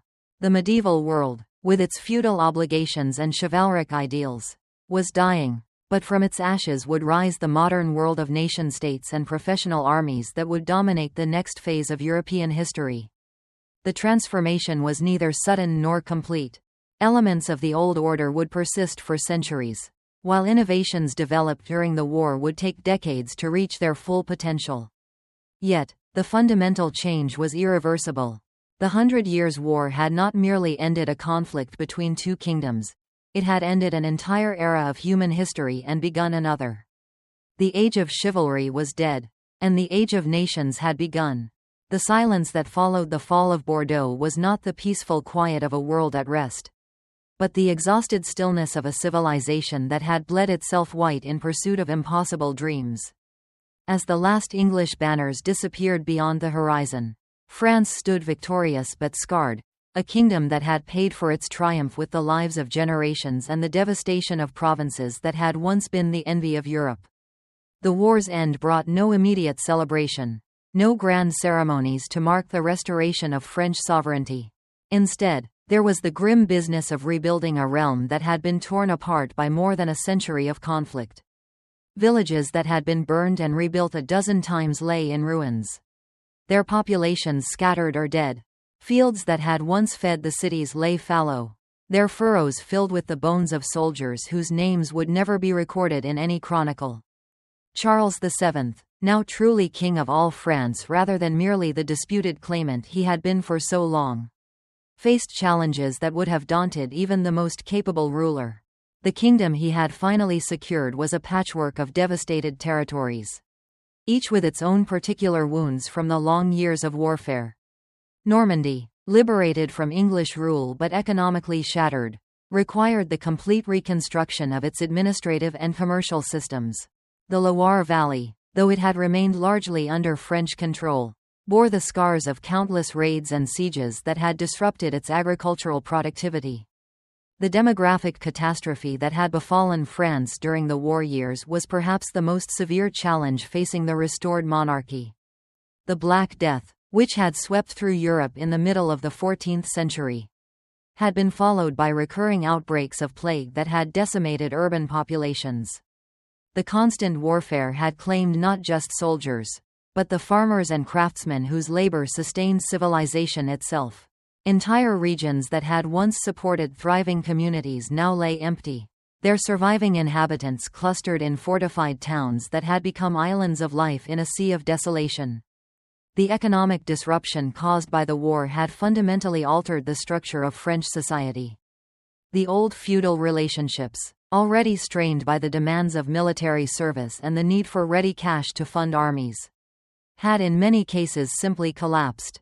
Noble families that had once controlled vast estates found themselves reduced to poverty by the costs of warfare, while wealthy merchants who had profited from military contracts emerged as a new class of social leaders. The rigid hierarchies that had characterized medieval society were giving way to more fluid arrangements based on wealth and administrative competence rather than birth and feudal obligation. The transformation of the French military during the war years had created a new class of professional soldiers who posed both opportunities and challenges for the restored monarchy. The companies of men-at-arms who had driven the English from France were skilled and experienced, but they were also expensive to maintain and potentially dangerous if left without employment. The artillery specialists who had reduced English fortifications to rubble possessed knowledge that was essential for future military operations, but their expertise made them valuable to any potential enemy who might seek to employ them. Charles VII's solution to these challenges demonstrated the administrative genius that had enabled France to survive and ultimately triumph in the long struggle. The establishment of the Compagnies d'Ordonnance in 1445 created the first standing army in European history, a force of professional soldiers who served the crown directly rather than through feudal intermediaries. These companies, numbering about 12,000 men at their peak, provided the kingdom with military security while also offering employment to veterans who might otherwise have become brigands or mercenaries in foreign service. The reorganization of royal finances that accompanied military reform was equally revolutionary. The taille, originally an extraordinary tax levied to meet specific military needs, became a permanent source of royal revenue that enabled the crown to maintain its forces without constant recourse to the nobility for financial support. The development of an efficient tax collection system, administered by royal officials rather than feudal lords, marked a crucial step in the evolution of centralized government that would characterize the early modern period. The restoration of French territorial integrity required not just military victory, but the complex process of reintegrating regions that had developed distinct identities during the long years of conflict. The long years of division finally concluded, leaving a complex legacy in their wake. Normandy, under English rule for over 3 decades, required careful reintegration into the French administrative system. This delicate process necessitated a nuanced approach, balancing the assertion of royal authority with a respectful acknowledgement of the local traditions that had flourished during the occupation. The English customs and legal practices, deeply ingrained in the Norman populace, presented a significant obstacle to seamless integration. This transition demanded considerable political finesse, ensuring the populace wasn't alienated from their newly restored French governance. The integration of these former English territories also presented significant challenges related to the treatment of collaborators. Members of the Norman nobility, many of whom had served English administrators or fought within English armies, faced a stark choice: exile or submission to French rule. This decision held profound personal consequences for these individuals and their families. The weight of this choice, between loyalty to their past and allegiance to their future, underscored the profound societal shifts occurring at this time. Charles II's policy of reconciliation, offering pardons to those swearing loyalty to the French crown, exemplified a pragmatic approach critical to his ultimate success. The kingdom critically needed the administrative expertise and local knowledge possessed by these individuals, even if their loyalty remained suspect. This pragmatic stance, although potentially controversial, proved crucial for the stability and efficient governance of the newly unified realm. The acceptance of former collaborators, despite potential risks, highlighted the practical necessities of nation-building in the post-war era. The war's conclusion profoundly impacted literature and artistic expression. Chronicles documenting the conflict began to reflect a distinctly French perspective, emphasizing themes of national liberation and divine providence. These themes would become foundational to the evolving French national identity, shaping the narrative of their triumph. The portrayal of these events shifted from a more neutral record to a purposeful articulation of French exceptionalism and divine favor. This new narrative served to both consolidate national unity and legitimize the monarchy's rule. Joan of Arc, previously executed as a heretic by the English, underwent a remarkable transformation. She evolved from a controversial figure to a powerful symbol of French resistance and religious piety, an icon inspiring generations of French patriots to come. This symbolic elevation of Joan of Arc demonstrated the power of narrative in shaping national memory and fostering a sense of shared purpose and destiny among the French population. The growth of vernacular literature during the war years contributed significantly to the development of a unified French cultural identity. Transcending regional differences, the works of poets like Christine de Pizan, who poignantly captured the suffering and yearning for peace amidst the conflict, fostered a sense of shared experience across the kingdom's diverse populations. Their powerful voices helped forge a common cultural identity, bridging historical and regional divisions. The use of French instead of Latin in official documents and legal proceedings further cemented this developing national consciousness, marking a crucial step towards a more centralized and unified state. The religious ramifications of the war's conclusion were extensive and multifaceted. The trial and execution of Joan of Arc, presumably a reference to a historical figure, perhaps a religious leader, raised critical questions regarding the interplay between divine revelation and ecclesiastical authority. These questions would resonate through religious thought for centuries to come, sparking ongoing debates about the nature of faith and the limits of religious authority. The French Church, a steadfast supporter of the Valois cause throughout the conflict, found itself wielding unprecedented influence. The monarchy sought to solidify its victory by gaining religious sanction, thereby lending additional weight and legitimacy to its rule. This alliance between the Church and the monarchy created a dynamic environment, one marked by both opportunity and potential friction. The rise of Gallicanism, a doctrine asserting the French Church's independence from papal authority, stemmed in part from the war-fueled religious nationalism. This assertion of religious autonomy was a direct consequence of the conflict, mirroring the broader themes of national sovereignty and self-determination that emerged in this period. It marked a significant shift in the power dynamic within the broader context of European Catholicism. The technological advancements contributing to French victory held profound implications for the future of European civilization. The development of effective artillery not only revolutionized warfare, but spurred advancements in metallurgy and engineering with far-reaching applications beyond the battlefield. The cannon foundries established to produce these weapons would become pivotal to the burgeoning Industrial Revolution, transforming European society in profound ways. The transition from military application to broader industrial applications represents a key technological and economic shift, highlighting the cascading impact of military innovations.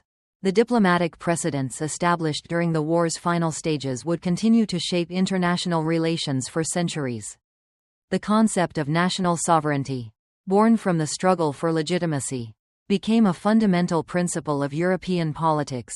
This concept, initially a subject of contention, would eventually become a cornerstone of international relations, fundamentally shaping the structure of political authority across the continent.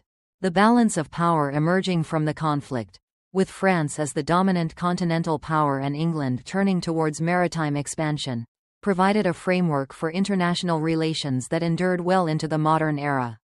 This shift marked a realignment of European power dynamics, highlighting the impact of the war's conclusion on the geopolitical landscape. The transformation of England following its expulsion from France was equally profound. Though different in nature from the changes in France, the loss of its continental territories forced English rulers to acknowledge the limitations of their island kingdom. Maintaining the kind of vast territorial empire that characterized medieval politics was simply unsustainable. The resources previously dedicated to maintaining French garrisons were redirected towards internal development and exploring new avenues of expansion, ultimately proving more profitable than territorial conquest. This redirection of resources and focus demonstrated a pragmatic adaptation to changing realities. The domestic consequences of England's military defeat were immediate and severe. The Lancastrian monarchy, whose legitimacy rested on military success in France, faced challenges from rival claimants. The loss of the Continental Empire provided potent evidence of divine displeasure, undermining the Lancastrian claim to the throne. The subsequent Wars of the Roses, a period of intense internal conflict, were a direct result of this failure to maintain English dominance in France. The noble families who had profited from continental warfare turned their military prowess against one another, vying for control of the English throne. The shift from external conflict to internal strife highlights the destabilizing consequences of military defeat. The economic impact of the war's end significantly disrupted England. The English economy, previously geared towards supporting military operations in France, needed restructuring to adapt to peacetime needs. The wool trade, the cornerstone of English prosperity, required new markets and trading partners to compensate for the loss of French territories. The development of new commercial relationships with the Low Countries and other European centers initiated England's transformation into a powerful maritime trading nation. The shift from a land-based economy to a sea-based economy signifies a fundamental restructuring of the English economic model. The social changes following the war were perhaps the most lasting. The yeoman archers, who had achieved military glory at Crécy and Agincourt, returned home to find their traditional way of life threatened by economic forces they barely understood. The enclosure movement, converting farmland into sheep pastures, displaced numerous rural workers, escalating social tensions that characterized Tudor England. The military skills that once made English armies formidable were redirected towards exploration and colonial expansion, leading to the creation of a new form of empire. The transition from a largely agrarian economy to one increasingly driven by colonial endeavors marked a significant shift in English social and economic structures. The cultural legacy of the Hundred Years' War proved as enduring as its political consequences. The chronicles of English victories at Crécy and Agincourt became integral to a national mythology that sustained English patriotism for centuries. The figure of Henry V, shaped by later writers into the ideal of English kingship, provided a powerful model of military leadership, influencing English political culture long after the medieval period had concluded. This demonstrates the enduring power of carefully constructed narratives in shaping national identity. The technological advancements of the war revolutionized not only warfare but all aspects of human endeavor. The metallurgical breakthroughs required for artillery production contributed to the rise of industrial technology, transforming European civilization. The navigational skills honed by English sailors during amphibious operations were crucial to the ensuing age of exploration. The administrative techniques developed to manage military resources laid the foundation for modern bureaucratic government, essential for governing expanding global empires. The Hundred Years' War marked one of history's most significant military revolutions. The introduction of gunpowder weapons changed tactics and altered the relationship between rulers and subjects. The expensive artillery, highly effective against medieval fortifications, required resources only centralized governments could provide, contributing to the decline of feudalism and the rise of absolute monarchy. Professional soldiers, whose loyalty was to their paymasters rather than traditional feudal lords, fostered new forms of political organization that defined the early modern period. The fundamental shift from decentralized feudal forces to centralized, professional armies reflects a profound restructuring of power dynamics. The war profoundly impacted European consciousness. The concept of national identity, born from competing claims to legitimacy, became a driving force in early modern European history. The idea that political authority derived from the will of the people, rather than divine right or feudal obligation, was a revolutionary concept with lasting influence. The conflict, originating as a dynastic dispute, evolved into a clash of nations, setting precedents that shaped European politics to this day. The war's demographic consequences extended beyond the directly involved kingdoms. The military innovations spread rapidly, transforming warfare across the continent. Professional soldiers from French and English armies carried their expertise to other conflicts, shaping military technology and tactics for centuries. The economic changes resulting from the war's conclusion were equally far-reaching. The disruption of traditional trade routes forced merchants to develop new, often more profitable, commercial relationships. Italian banking houses, having financed English military operations, gained valuable lessons in international finance, contributing to the development of modern banking practices. The Flemish cloth industry, once dependent on English wool, sought new sources, leading to greater reliability and independence. The religious implications of the war's conclusion continued to impact European Christianity. The Great Schism, dividing the Church during the conflict, weakened papal authority, empowering national churches. The trial and execution of Joan of Arc raised questions about the relationship between divine revelation and ecclesiastical authority, contributing to the religious upheavals of the Reformation. A war ostensibly fought in God's name ultimately revealed the limitations of religious authority in an age of burgeoning nationalism. The conflict's impact on the religious and political structures of Europe cannot be overstated. The cultural transformations were perhaps the most enduring.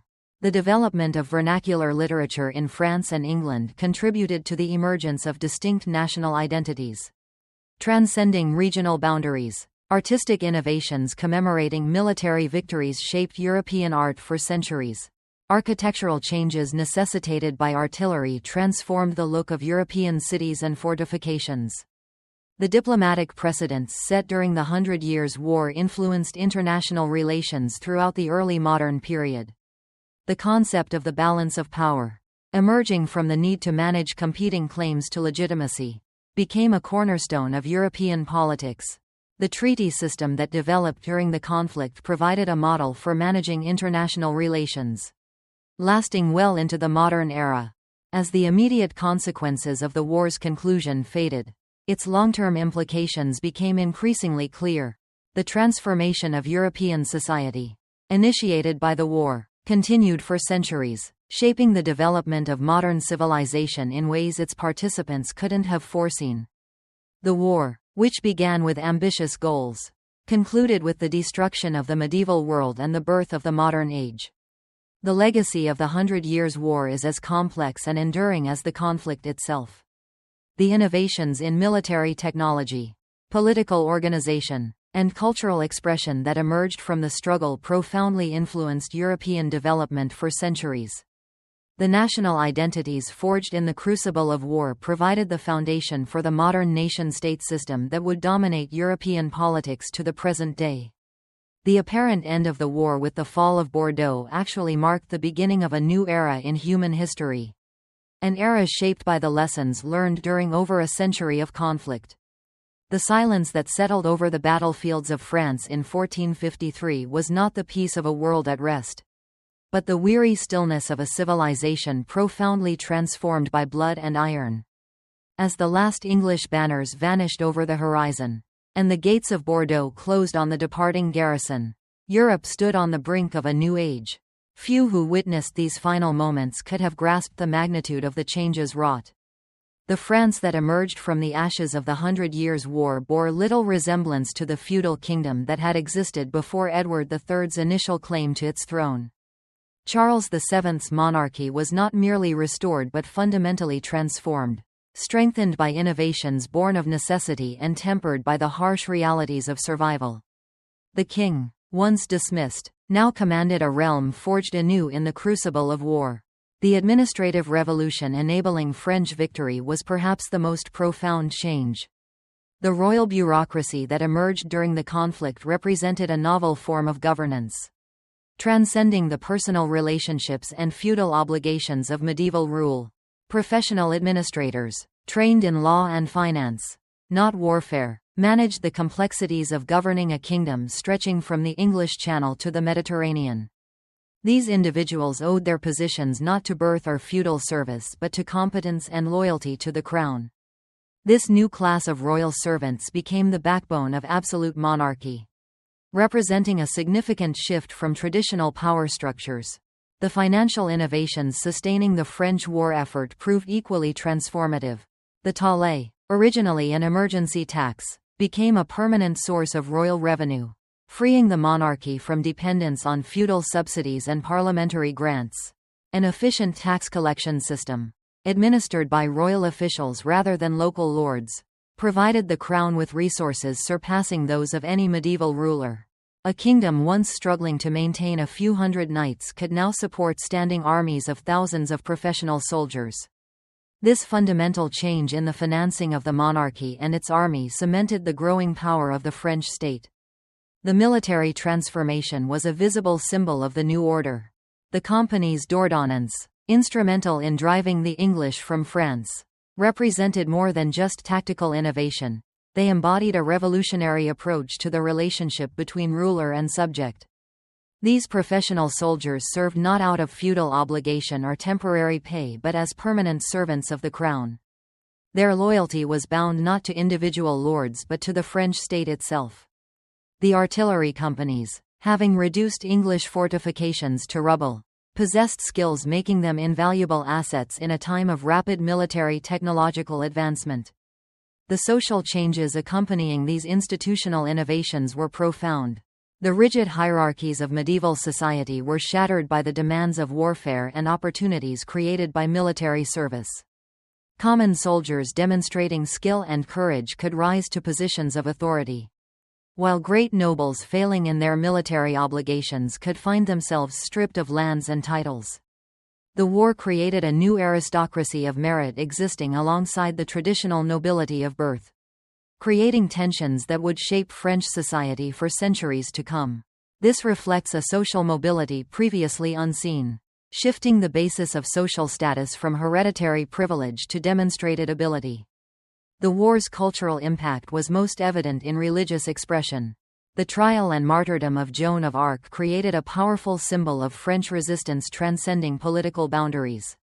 The peasant girl burned as a heretic by the English was gradually transformed into a national saint, inspiring French patriots for generations. The religious nationalism that emerged during the conflict became a defining characteristic of French identity, providing a spiritual foundation for royal authority, complementing the administrative and military innovations of the period. This fusion of national identity and religious devotion solidified French identity and reinforced the monarch's authority. The economic consequences of the war's end were far-reaching. The reconstruction of devastated territories required significant investments in infrastructure and agriculture, transforming the French economy. Royal workshops, producing artillery and weapons during the conflict, converted to peacetime production, creating new industries that competed with traditional craft guilds. Trade routes disrupted by warfare were re-established according to new patterns reflecting the changed political landscape, with French merchants gradually replacing English and Flemish competitors in markets across Europe. The transition to a peacetime economy showcased the long-term economic effects of the war. The demographic recovery that followed was perhaps the most remarkable achievement. The population losses from warfare, plague, and economic disruption were so severe that entire regions were virtually depopulated. The royal government implemented policies to encourage resettlement and agricultural recovery, offering tax incentives and land grants to peasants cultivating abandoned fields. The immigration of skilled craftsmen and farmers from other regions helped restore economic activity, while the establishment of new towns and markets provided centers for commercial growth. This demonstrates the proactive role of the French government in rebuilding its nation after the devastation of war. The technological innovations contributing to French victory continued to develop in peacetime, with implications extending far beyond military applications. Metallurgical advances made for artillery production improved other industries, while engineering skills from siege warfare were applied to civilian construction projects. Printing technology, initially used to produce military manuals and propaganda, transformed the dissemination of knowledge, making books and learning accessible to broader segments of the population. This highlights the transformative effect of military technology on civilian life. The diplomatic precedents established during the war's final stages would shape international relations for centuries. The concept of national sovereignty, born from the struggle over legitimacy, became a fundamental principle of European politics. The balance of power that developed, with France emerging as the dominant continental power while England turned towards maritime expansion, provided a framework for managing international relations that survived into the modern era. The lasting geopolitical consequences of the Hundred Years' War shaped the future dynamics of European power.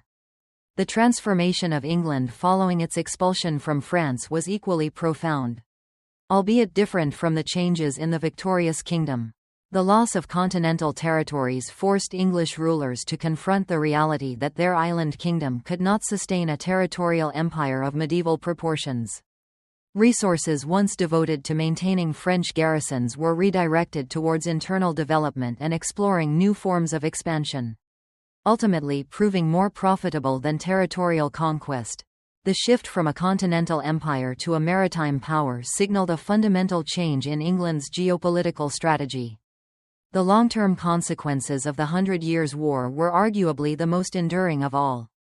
The development of vernacular literature in both France and England had significantly contributed to the formation of national identities that transcended regional divisions, fostering a sense of shared culture and purpose that went beyond local allegiances. The artistic innovations initially employed to celebrate military triumphs would leave an indelible mark on European art for centuries to come, influencing styles and themes in countless works. The architectural modifications necessitated by the advent of artillery fundamentally reshaped European cities and fortifications. permanently altering the urban and defensive landscapes. The diplomatic precedents set during the Hundred Years' War profoundly impacted international relations throughout the early modern period, shaping the way nations interacted and resolved disputes. The very concept of the balance of power, born from the necessity of managing competing claims to legitimacy and authority, would become a cornerstone of European political thought and practice. The treaty system developed during the conflict became a standard model for international relations, a framework that continued to influence diplomatic efforts well into the modern era. As the immediate effects of the war's conclusion began to wane, its broader, longer-term implications grew increasingly clear. The societal transformation initiated by the conflict continued its course for centuries, shaping the evolution of modern civilization in ways that were unimaginable to those who originally participated in the hostilities. The war, which began with such ambitious goals, ultimately ended with the destruction of the medieval world and the dawning of the modern age. A seismic shift in the course of history. The legacy of the Hundred Years' War proved as intricate and persistent as the conflict itself. The innovations in military technology, political structures, and cultural expression that arose from the protracted struggle would continue to exert their influence on European development for many centuries. The national identities forged in the crucible of war became the foundation upon which the modern nation-state system, the dominant paradigm of European politics until the present day, was built. The war, seemingly concluded with the fall of Bordeaux, marked, in reality, the commencement of a new chapter in human history, a chapter shaped by the lessons painfully learned during more than a century of relentless conflict.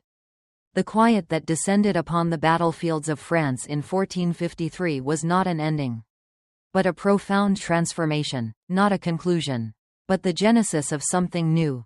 The medieval world perished in the mud of Azincourt and the burning streets of Orléans. Yet, from its ashes, something novel and powerful emerged. The age of chivalry had drawn to a close, but the age of nations had begun, and the reverberations of that distant war would continue to echo through the centuries to come, shaping the destiny of Europe and the world beyond. This transformation following the Hundred Years' War was not solely political or military in nature. It touched the very essence of European civilization. In the decades after the fall of Bordeaux, the continent grappled with new realities that would have appeared impossible to the knights who initially rode to war under the banner of Edward III. The world that emerged from over a century of relentless conflict was one where long-held certainties had been shattered, and where countless new possibilities beckoned from every horizon. The France that Charles VII now ruled was a kingdom reborn, tempered by hardship and fortified by the harsh lessons of survival. The monarchy, once seemingly frail under the early Valois rulers, had evolved into something wholly unprecedented in European history. A centralized state capable of commanding resources and loyalty on a scale unimaginable to medieval kings. The administrative apparatus developed during the war years continued to expand and refine itself, resulting in a sophisticated governmental machine that would serve as a model for absolute monarchy across Europe. The royal court, once a nomadic assembly of nobles and clergy following the king from castle to castle, was transformed into a magnificent symbol of centralized authority. The Château of Amboise, where Charles VII established his residence, became a hub of learning and culture, attracting scholars, artists, and diplomats from across Europe.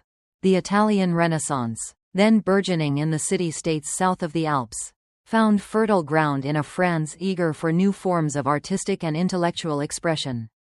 The reconstruction of war-torn territories necessitated innovations in engineering and architecture that would influence European development for centuries. Fortifications, previously designed to withstand medieval siege warfare, were redesigned to accommodate the realities of gunpowder weaponry. The star-shaped bastions that began to appear around French cities represented a revolution in military architecture, a change that would spread throughout Europe, fundamentally altering the appearance of urban landscapes. The agricultural recovery following the war's end was perhaps the most remarkable achievement of the Restoration period.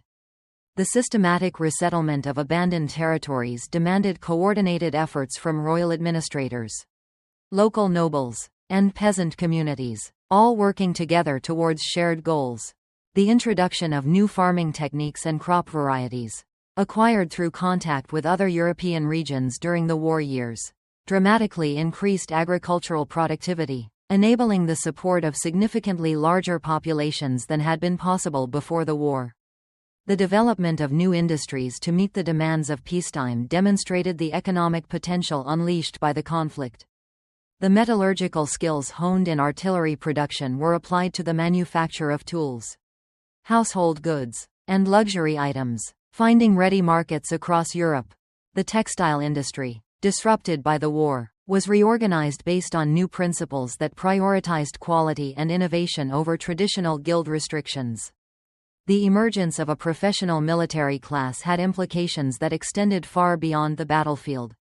Soldiers who had served in the companies d'ordonnance during the war years possessed skills and experience that made them valuable in peacetime occupations. Many became administrators, engineers, or merchants, bringing with them the discipline and organizational skills learned in military service. The officer corps that emerged during the conflict formed the nucleus of a new nobility of merit, a class that would play an increasingly important role in French society. The religious developments following the war's conclusion were equally profound. The French Church, which had supported the Valois cause throughout the conflict, found itself in a position of unprecedented influence as the monarchy sought to legitimize its victory through religious sanction. The development of Gallican principles, asserting the independence of the French Church from papal authority, was bolstered by the nationalism that had emerged during the war years. The trial and martyrdom of Joan of Arc, initially perceived as a defeat for the French, was gradually reinterpreted as a testament to divine favor for the French cause, solidifying her place in national lore. The flourishing of culture that followed the war's end was nurtured by the prosperity and confidence that victory had brought to the kingdom.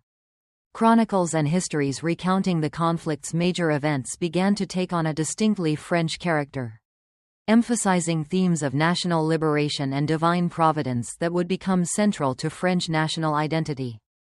The vernacular literature that developed during the war years continued to evolve, creating new artistic forms that celebrated French achievements while exploring universal aspects of the human experience. The technological innovations that contributed to the French victory continued to advance during peacetime, with implications extending far beyond military applications.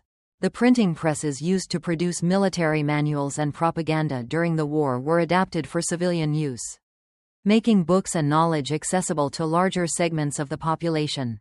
The astronomical instruments developed for navigation and artillery calculations were refined for use in agriculture and commerce, contributing to advancements in science and technology that would shape European development for centuries. The diplomatic precedents established during the conflict continued to influence international relations throughout the early modern period. The concept of national sovereignty, emerging from the struggle between competing claims to legitimacy, became a fundamental principle of European politics. The balance of power, with France emerging as the dominant continental force, provided a framework for managing international relations that would endure into the modern era. The transformation of England following its expulsion from France was equally profound, albeit taking a different form than the changes in the victorious kingdom. The loss of continental territories forced English rulers to confront the reality that their island kingdom could not sustain the kind of territorial empire that had characterized medieval ambitions. Resources previously dedicated to maintaining French garrisons were redirected towards internal development and the exploration of new forms of expansion, ultimately proving far more lucrative than territorial conquest. The domestic political crisis following military defeat was immediate and severe. The Lancastrian monarchy, whose legitimacy rested on military success in France, found itself vulnerable to challenges from rival claimants who cited the loss of the Continental Empire as evidence of divine displeasure. The nobility that had profited from continental warfare now turned their military skills against each other in a struggle for control of the English throne, a conflict that consumed the kingdom for the next 3 decades.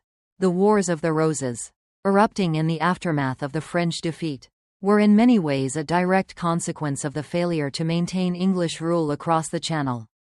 Noble families who had amassed fortunes from French plunder and ransoms now competed for control of diminished resources at home. The military skills that had made English armies feared across Europe were turned against fellow Englishmen in a series of bloody conflicts that fundamentally altered the character of English society.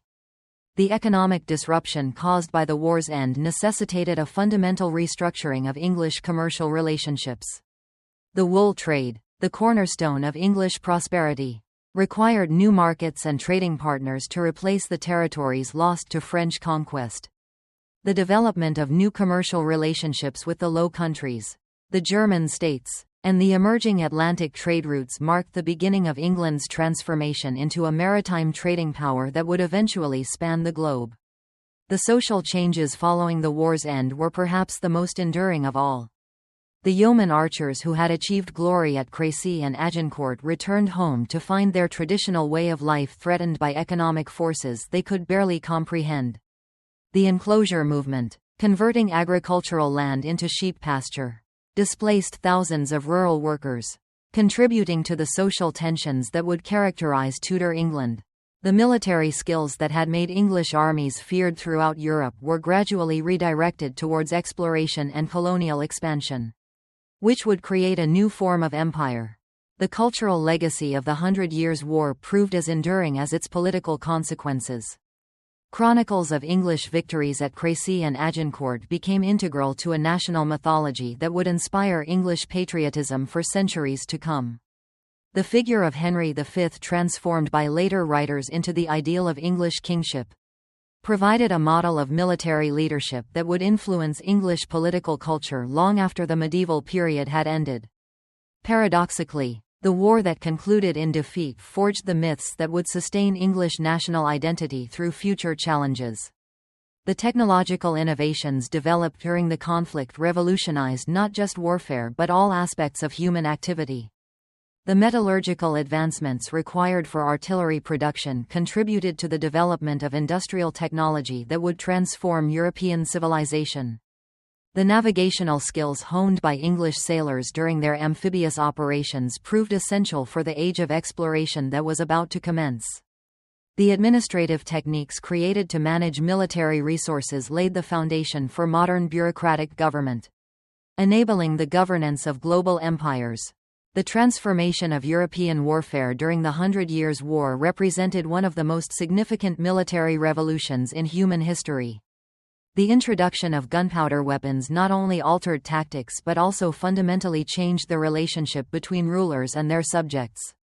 The expensive artillery that proved so effective against medieval fortifications required resources only centralized governments could provide, contributing to the decline of feudalism and the rise of absolute monarchy.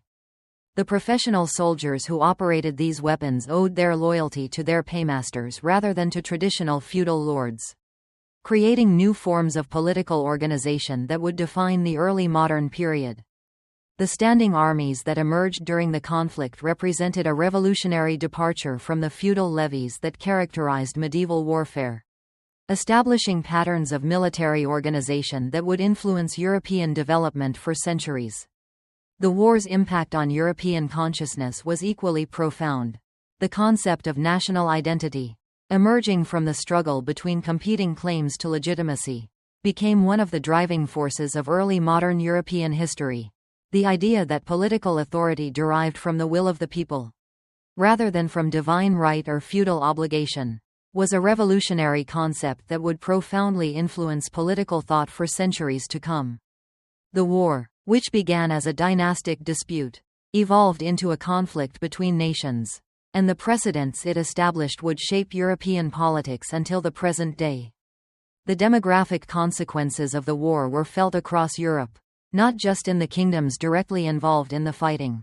The military innovations developed during the conflict spread rapidly to other regions, contributing to the transformation of warfare throughout the continent. The professional soldiers who served in the French and English armies carried their expertise to other conflicts, contributing to the development of military technology and tactics that would influence European warfare for centuries. The economic changes resulting from the war's conclusion were equally far-reaching. The disruption of traditional trade routes forced merchants to develop new commercial relationships that proved more profitable than the old arrangements. The Italian banking houses that financed English military operations learned valuable lessons about international finance that contributed to the development of modern banking practices. The Flemish cloth industry, dependent on English wool, was forced to find new sources of raw materials, ultimately proving more reliable than the politically unstable English supply. The religious implications of the war's conclusion continued to influence European Christianity for centuries. The Great Schism, which divided the Church during much of the conflict, weakened papal authority and strengthened the position of national churches. The trial and execution of Joan of Arc raised troubling questions about the relationship between divine revelation and ecclesiastical authority, contributing to the religious upheavals of the Reformation. The war, fought in the name of God, ultimately demonstrated the limitations of religious authority in an age of emerging nationalism. The cultural transformations resulting from the war were perhaps the most lasting of all. The development of vernacular literature in both France and England contributed to the emergence of national identities that transcended regional boundaries. The artistic innovations developed to commemorate military victories would influence European art for centuries. The architectural changes necessitated by the development of artillery transformed the appearance of European cities and fortifications. The diplomatic precedents established during the Hundred Years' War would influence international relations throughout the early modern period. The concept of the balance of power, emerging from the need to manage competing claims to legitimacy, became a fundamental principle of European politics. The treaty system that developed during the conflict provided a model for managing international relations that would survive into the modern era.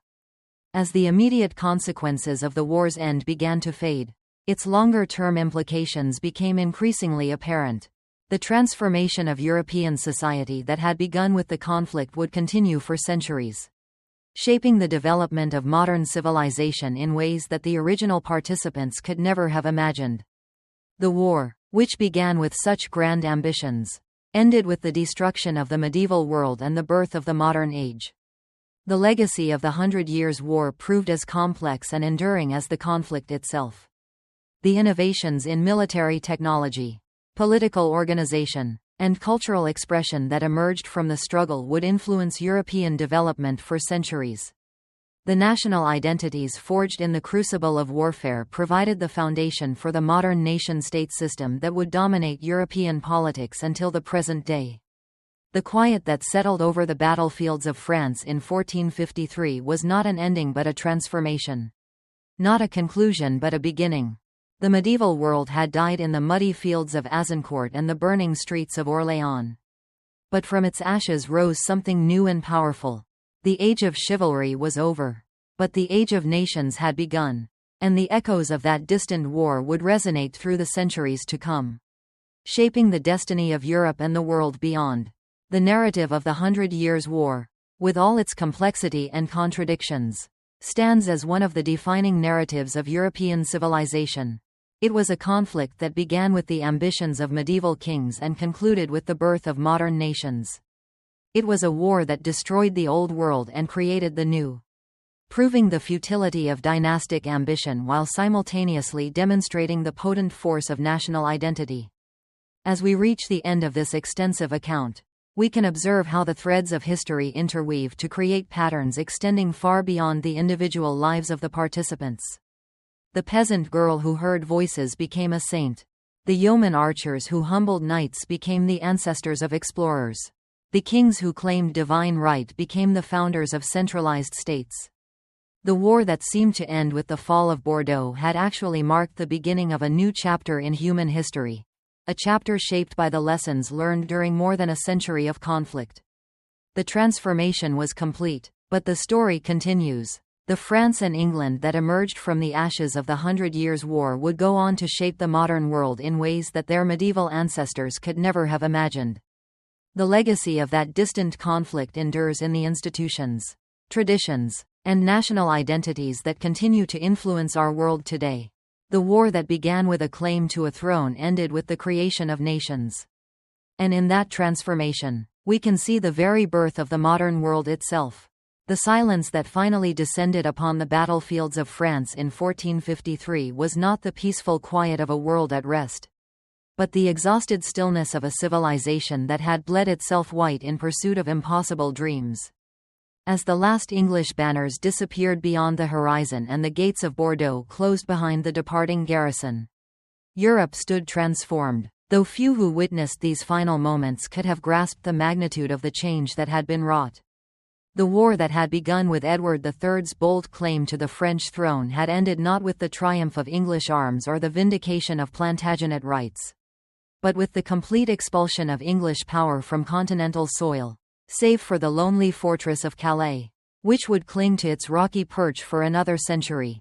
The grand dream of a unified Anglo-French monarchy lay shattered in the mud of Castellon. The 100 Years' War was over, but its consequences would echo through the corridors of time for generations yet unborn. In the immediate aftermath of victory, France found itself master of its own destiny for the first time in over a century. The kingdom that Charles VII now ruled was not merely restored, but fundamentally transformed, forged anew in the crucible of war and tempered by the bitter lessons of survival. The monarchy, once seemingly so fragile under the early Valois rulers, had evolved into something unprecedented in European history, a centralized state capable of commanding resources and loyalty on a scale that medieval kings had never imagined. The administrative revolution that had enabled French victory continued to reshape the very foundations of royal authority. The professional bureaucracy that had emerged during the war years expanded and refined itself, creating a governmental machine that would serve as a model for absolute monarchy throughout Europe. The taille, once an emergency tax levied to meet specific military needs, had become a permanent source of royal revenue, freeing the crown from dependence on feudal subsidies and parliamentary grants. The kingdom that had once struggled to maintain a few hundred knights in the field could now support standing armies of professional soldiers whose loyalty belonged not to individual lords but to the French state itself. The companies d'ordonnance that had driven the English from France represented more than tactical innovation. They embodied a revolutionary approach to the relationship between ruler and subject. These professional soldiers, trained in the use of firearms and artillery, formed the nucleus of a military system that would dominate European warfare for centuries. The cannons that had reduced English fortifications to rubble continued to thunder from French foundries, their bronze voices proclaiming the arrival of a new age where walls and castles offered no sanctuary from the engines of war. The social transformation that accompanied these institutional changes was equally profound.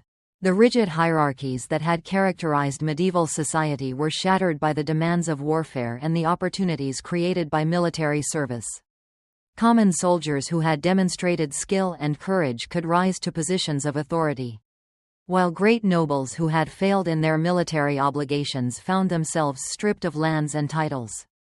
The war had created a new aristocracy of merit that existed alongside the traditional nobility of birth, creating tensions that would shape French society for centuries to come. The cultural flowering that followed the war's end was nourished by the wealth and confidence that victory had brought to the kingdom. The chronicles and histories that recorded the great events of the conflict began to take on a distinctly French character, emphasizing themes of national liberation and divine providence that would become central to French identity. The figure of Joan of Arc, who had been burned as a heretic by the English, was gradually transformed into a national saint whose example would inspire French patriots for generations. The trial that had been intended to discredit her mission had instead created a martyrdom that would echo through the ages. The technological innovations that had contributed to French victory continued to develop in peacetime, with implications extending far beyond military applications. The printing presses that had been used to produce military manuals and propaganda during the war were converted to civilian use, making books and learning available to broader segments of the population. The metallurgical advances required for artillery production contributed to improvements in other industries. while the engineering skills developed for siege warfare were applied to civilian construction projects that would transform the landscape of France. The economic recovery that followed the war's conclusion was perhaps the most remarkable achievement of the Restoration period. The systematic resettlement of abandoned territories required coordinated efforts by royal administrators, local nobles, and peasant communities working together toward common goals. The introduction of new farming techniques and crop varieties, learned from contact with other European regions during the war years, increased agricultural productivity and supported larger populations than had been possible in the pre-war period. The diplomatic precedents established during the final phase of the war would influence international relations for centuries. The concept of national sovereignty that had emerged from the struggle between competing claims to legitimacy became a fundamental principle of European politics. The balance of power that had developed during the conflict, with France emerging as the dominant continental force, provided a framework for managing international relations that would survive into the modern era. Across the Channel, the transformation of England following its expulsion from France was profoundly impactful, though different in nature from the changes experienced in the victorious kingdom. The loss of continental territories forced English rulers to confront the stark reality that their island nation couldn't sustain the vast territorial empire that had been the hallmark of medieval ambitions. Resources previously dedicated to maintaining French garrisons were redirected towards internal improvements and the exploration of new avenues of expansion, which ultimately proved far more lucrative than territorial conquest. The domestic political crisis that followed the military defeat was immediate and severe. The Lancastrian monarchy, having staked its legitimacy on military success in France, found itself exceptionally vulnerable to challenges from rival claimants who readily cited the loss of the Continental Empire as irrefutable evidence of divine displeasure. The Wars of the Roses, which would engulf England for the subsequent 3 decades, were, in many respects, a direct consequence of the failure to maintain English dominion in France. The noble families who had reaped significant rewards from continental warfare now turned their considerable military prowess against one another in a fierce struggle for control of the English throne. A conflict that would fundamentally reshape the very fabric of English society. The economic upheaval stemming from the war's conclusion necessitated a fundamental restructuring of England's commercial relationships. The wool trade, which had served as the bedrock of English prosperity, urgently required new markets and trading partners to compensate for the territories lost to French conquest. The establishment of novel commercial relationships with the Low Countries, the German states, and the burgeoning Atlantic trade routes marked the dawn of England's metamorphosis into a maritime trading power that would, in time, extend its influence across the globe.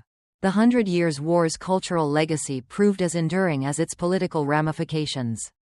The chronicles detailing English victories at Crécy and Agincourt became integral components of a national mythology that would fuel English patriotism for centuries to come. The figure of Henry V, embellished and idealized by subsequent writers, became the quintessential embodiment of English kingship, providing a powerful model of military leadership that profoundly influenced English political culture long after the medieval period had concluded. Paradoxically, the war, which ended in defeat, nonetheless generated the very myths that would sustain English national identity through future challenges. The transformation of European warfare during the 100 Years' War stands as one of the most significant military revolutions in human history. The introduction of gunpowder weaponry not only revolutionized tactics but also fundamentally altered the relationship between rulers and their subjects. The costly artillery that proved so effective against medieval fortifications demanded resources that only centralized governments could readily provide, thus contributing to the decline of feudalism and the ascendance of absolute monarchy. The war's impact on European consciousness was similarly profound. The concept of national identity, which had emerged from the struggle between competing claims to legitimacy, would become one of the primary driving forces of early modern European history. The notion that political authority derived from the will of the populace rather than divine right or feudal obligation was a revolutionary concept that would significantly influence political thought for centuries to come. The war, which began as a dynastic squabble, evolved into a conflict between nations, establishing precedents that would shape European politics right up to the present day. The religious ramifications of the war's conclusion continued to exert considerable influence on European Christianity for centuries.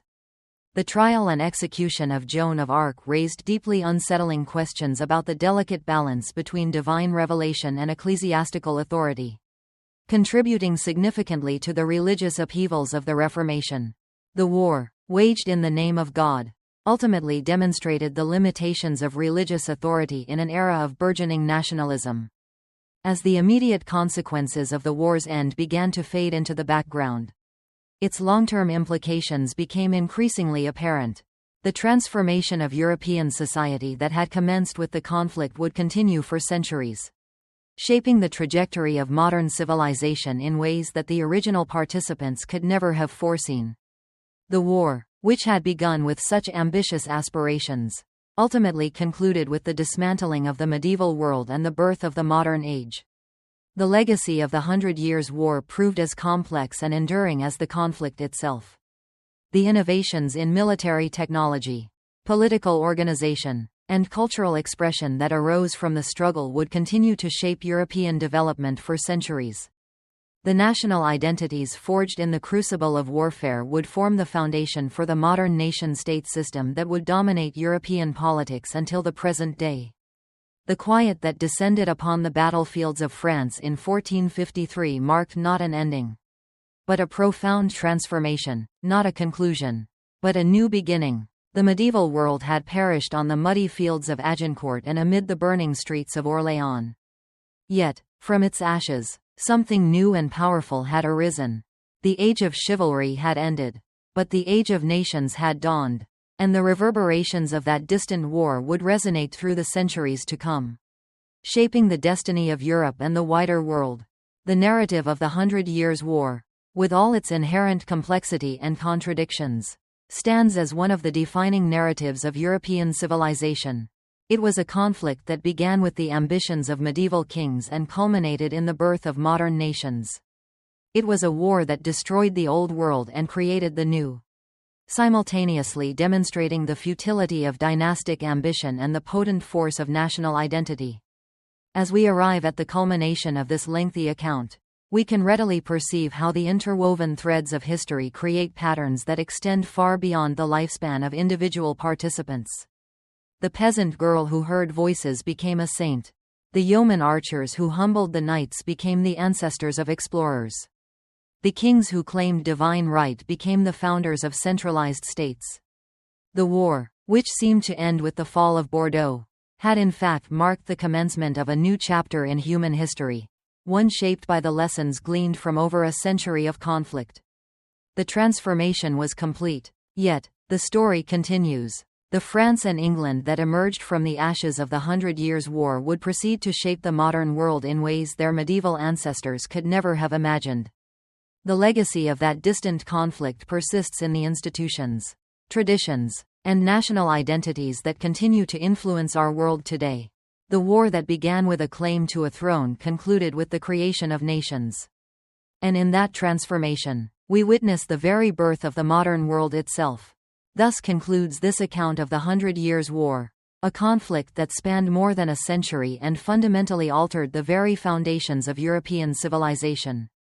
From the first arrow loosed at Crécy to the final cannon's roar at Castellon, from the muddy fields of Agincourt to the burning pyres of Rouen, this war etched itself onto the pages of history in letters of blood and fire. Yet, from that destruction came renewal.